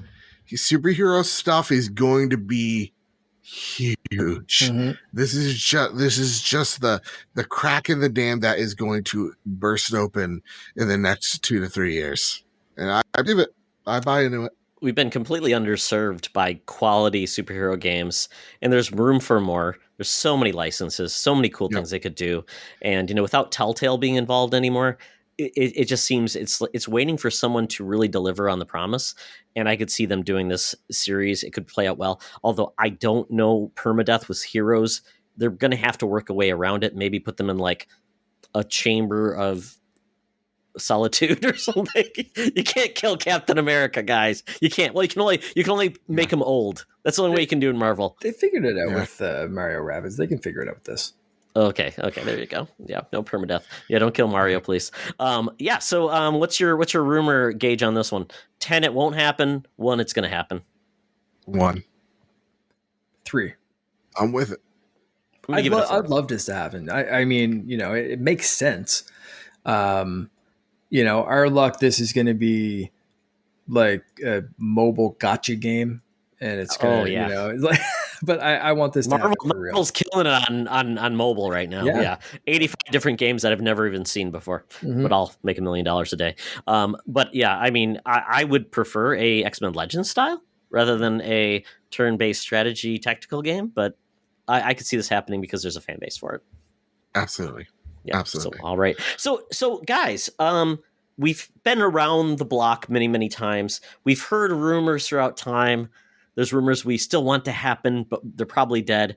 Rumors we're glad didn't happen. So do you have a rumor that you just loved that never happened or you still want to happen? Or is the rumor you're like, please do not make that happen because it'll make me puke? I got it. And this will be my TED Talk. I said this on this week's trophy room. Blue Box Studios. Oh God. Let's talk about them. There's a little indie studio that keeps getting the name Kojima and Silent Hills thrown around willy-nilly. Oh man, Tom put on the helmet. He's prepared. I put my hat on. There are way too many coincidences that point to this game being a Silent Hills game. There are way too many factual lines in the sand that say that this guy is just a dude that went in on a meme that got a little bit too serious, that is a bit in on his head. So for y'all that don't know, there's this studio called Blue Box Studios that has never made a game, but has somehow partnered with PlayStation that's making this mysterious phone app that I can't even describe to you that makes sense. It just doesn't make any sense to me. Okay. They have been tied one way or the other to Kojima. A lot of people are like, this seems, the way that the logo even looks just seems like it's a play on the PlayStation logo. Their Twitter has gone out to make weird cryptic tweets about, oh, our game's not really called Abandoned. And Blue Box Studios, well, blue is not a color. It means something different. Oh, our new game, which is a horror-based game, starts with an S and ends with an L. And everybody started drawing lines to Kojima's canceled PT, and that this was Kojima taking back the reins of PT, Sony bridging the divide between Kojima and Konami, making PT happen. Kojima's been very silent on this issue, but the one thing that people are insistent upon is their director cut of Death Stranding has Norman Reedus and the fetus in a blue suit jump into a box. And that's what people say with a Netherlands flag, which Blue Box Studios is based off of. You're saying that this is it, boys. This is what we've been waiting for. Okay, gang. This isn't what we've been waiting for. This rumor isn't true. Put an asterisk. This is not Kojima working on this. He is working with Xbox on a cloud game that will pretend that we're impressed by. I truly think in my heart of hearts, this is Bloober Team.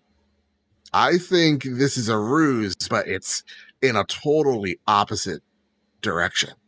I think Silent Hills, the Silent Hill rumor has been since last year in March. It's happening. It's real. We got Bloober Team back in February talking about how they partnered with a publisher on a very important IP that we'll be seeing soon. We've gotten the artist, I believe, that did the art for Silent Hill saying, yeah, we got something in the summer for you guys. I think Abandoned is Silent Hill. I just think that this Blue Box Studios is a secondary studio off of Bloobers because they're a Polish studio. So I think this is a satellite studio that's been working on this game for a hot minute. The other thing that goes to show to this rumor, because a lot of people, whoa, this studio had a Kickstarter at one point. Abandoned had a Kickstarter. I know the guy that did the Kickstarter for the Abandoned game, not Blue Box Studios. So I truly believe also the assets they're using is you can literally buy from the Unreal store right now. What we're seeing is a ruse in a totally opposite direction. And I'm all in on it. I've never played a Silent Hill game. I never in my life, but I love the conspiracy theory. I'm all about the conspiracy theories. Let's do it. Ancient aliens, I'm right there with you. Magic bullet, I'm right there with you. Trickle down economics, I'm right there with you. These things are myths. They're never proven, but I'm here just to see the crazies go at it. So Love it. I'm on board with this. And I want to know what you guys are feeling. You Did I hop sold on me on too that much of one. a crazy train? No, All right, good. you convinced me. I have not been following much of that, so I'm going to trust your expertise and take my tinfoil. I'm going to tip my tinfoil hat to you because that was fantastic. Yeah. I agree with you, Joe.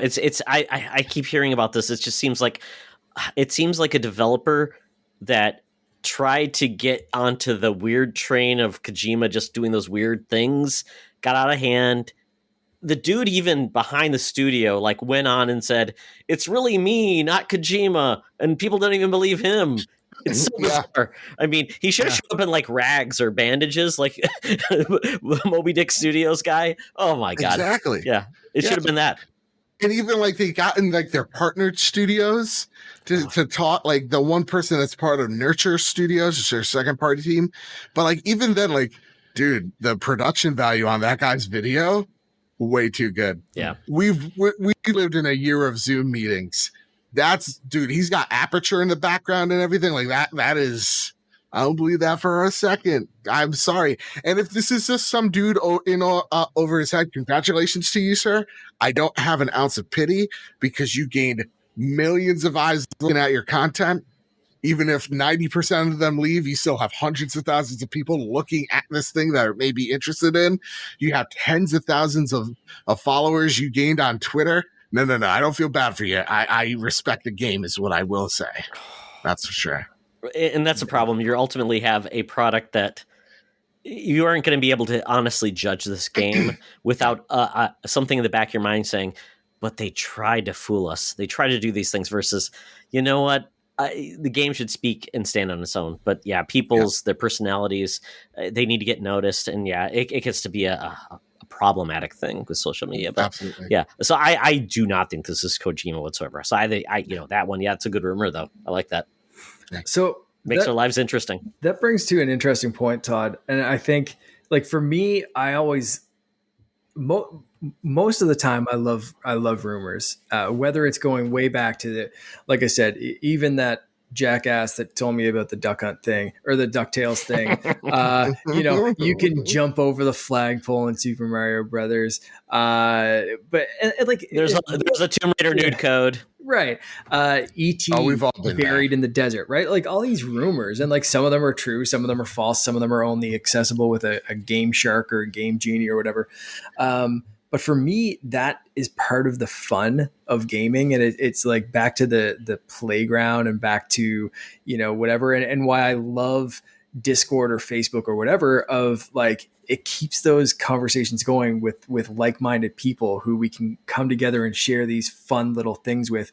That it's like Joe, like I said, like I tip my tinfoil hat to you because that was a fantastically put together, even as someone not following it, like the little threads and stuff that people are following. Like, I love it. I love all of that stuff. But Todd, you just brought up a great point of it's when things go online and they turn toxic, and it's like when the rumors aren't true and people start losing their minds or threatening or, like acting entitled and that kind of stuff is when I think rumors can be dangerous, or the way people interpret them can be dangerous. So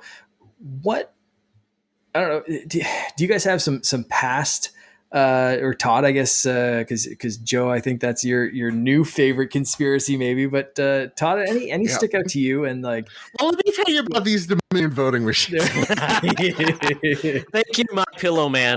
That's the woods here. But, getting a little too close to home. I also I want to get a sense from you guys, like how. Do you like rumors? Are you guys usually as amused as I am with this stuff? And do you think, or do you think the internet culture has kind of gotten it a little out of hand where the rumors just aren't fun anymore? Oh, I love the rumors. I love it because it's ultimately Nintendo is, I think, the king of it because everybody creates all of these standards for Nintendo, and it's like they don't deliver it because like they expect the moon and they get Scraps. they get the reflection in a pool in a muddy pool. That's all they get of the moon. Doesn't even taste of cheese. It tastes like rotten Limburger. Like the Smash predictions of who's going to be a character and all these things. And it's like I'm going to finally get my Metroid Prime 3 collection or whatever HD collection. It doesn't happen, but it's still fun to get. It once again makes you feel like a kid again. The anticipation doesn't always live to the hype. But you know what? Yeah. If they didn't deliver on a rumor you heard offline on a Reddit post or 4chan That's or whatever. all you did. Oh, yeah, exactly. Yeah. It is funny, though, because you talked about rumors and things. This is a little bit of a weird one because I think of that. They call it bullshot, which is like a bullshit, but it's a Right. shot back in the day of what something would look like. And I think of that Sony, what was it? Joe, you remember this, the Kill Zone. The infamous Kill Zone, is it or isn't it? Is that actual gameplay? Is that a cinematic? And for the longest time, I don't think we ever learned until we saw the game and we're like, nope, didn't even look like that.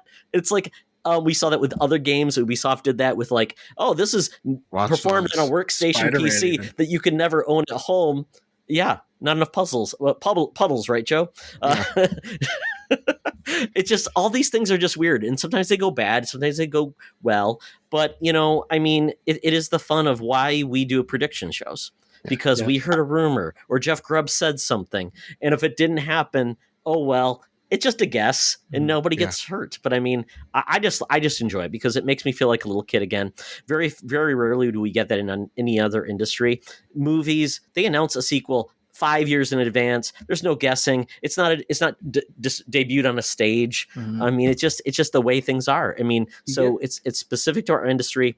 And I love it. You get a little bit of that with MCU stuff, I find, like, oh, this was like a backdoor for, they're hinting at Reed Richards or, I mean, I was just reading before we started recording, they replaced the ending of WandaVision.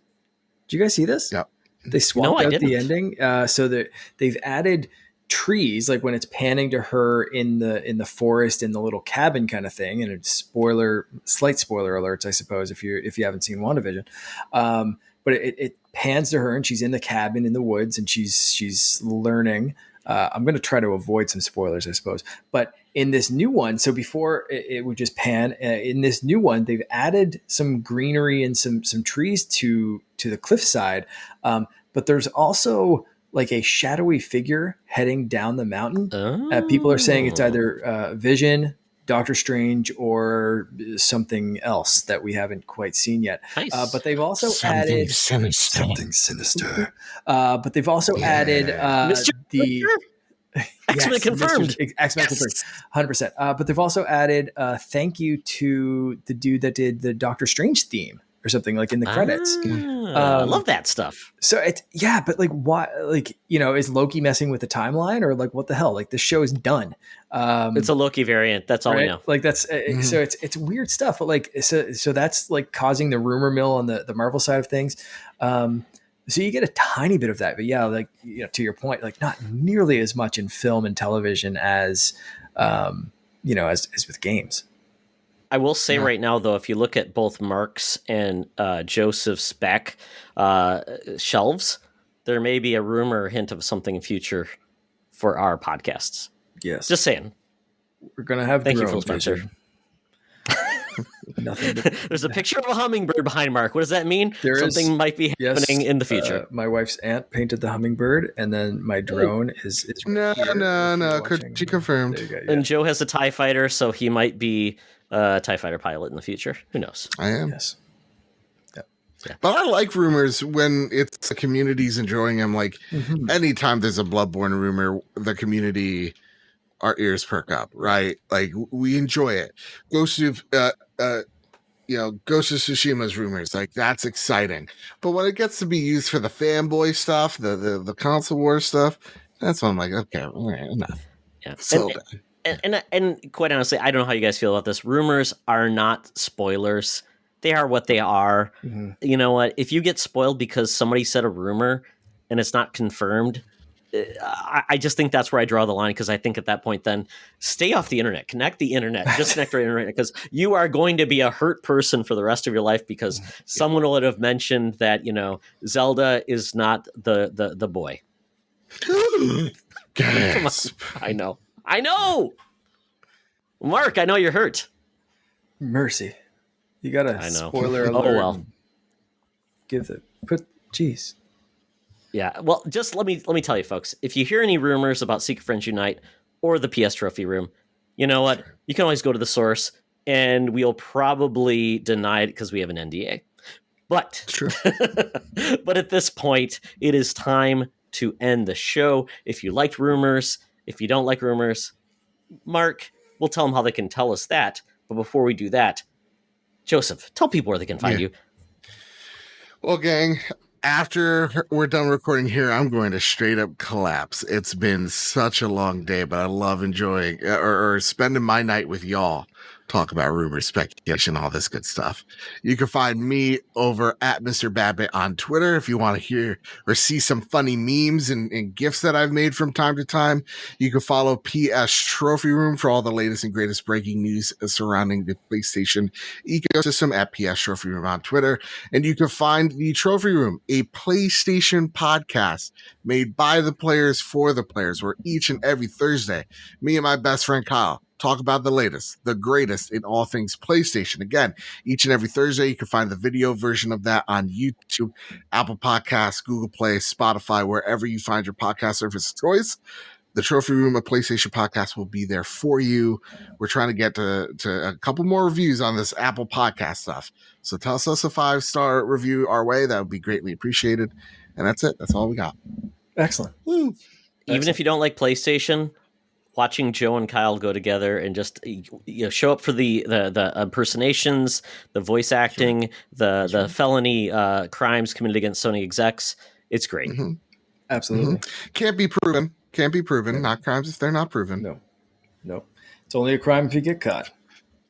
Exactly. Absolutely. Aladdin taught me that. Absolutely. Yep. One step ahead of the... I just watched Aladdin with my son for the first time. So good. He very much got a kick out of Jafar, and I was like, oh, it's kind of worrisome. Todd, let's share some gamer tags. So, Todd, where can people find you on... so I have changed my gamer tags over the years, but I'm finally settled down to Spartion 98 on Xbox and Switch, Spartion 1998 on PSN because they were uncooperative. Right on. And you can find me, I'm Canardian on Xbox. I think there's a Canardian 8432 if you want to go with the numbers there that Xbox just kind of tags on at the end. And I think I'm the same on Switch. But you know what? If you follow me at _Canardian on Twitter, I think you can add friends through Twitter if you connect them to your Switch account. So that's the easiest way other than friend codes.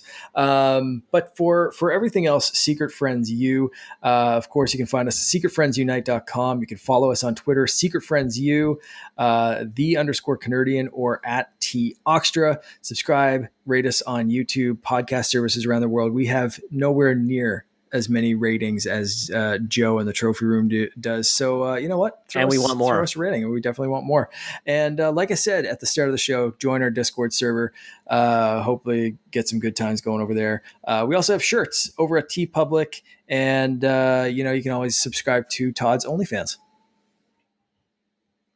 And this shirt might come off if you subscribe. There you go. There's our new T-shirt, folks. If you're watching YouTube, for you. There is our new T-shirt with all of us in our beautiful faces. Mm-hmm. So check that out.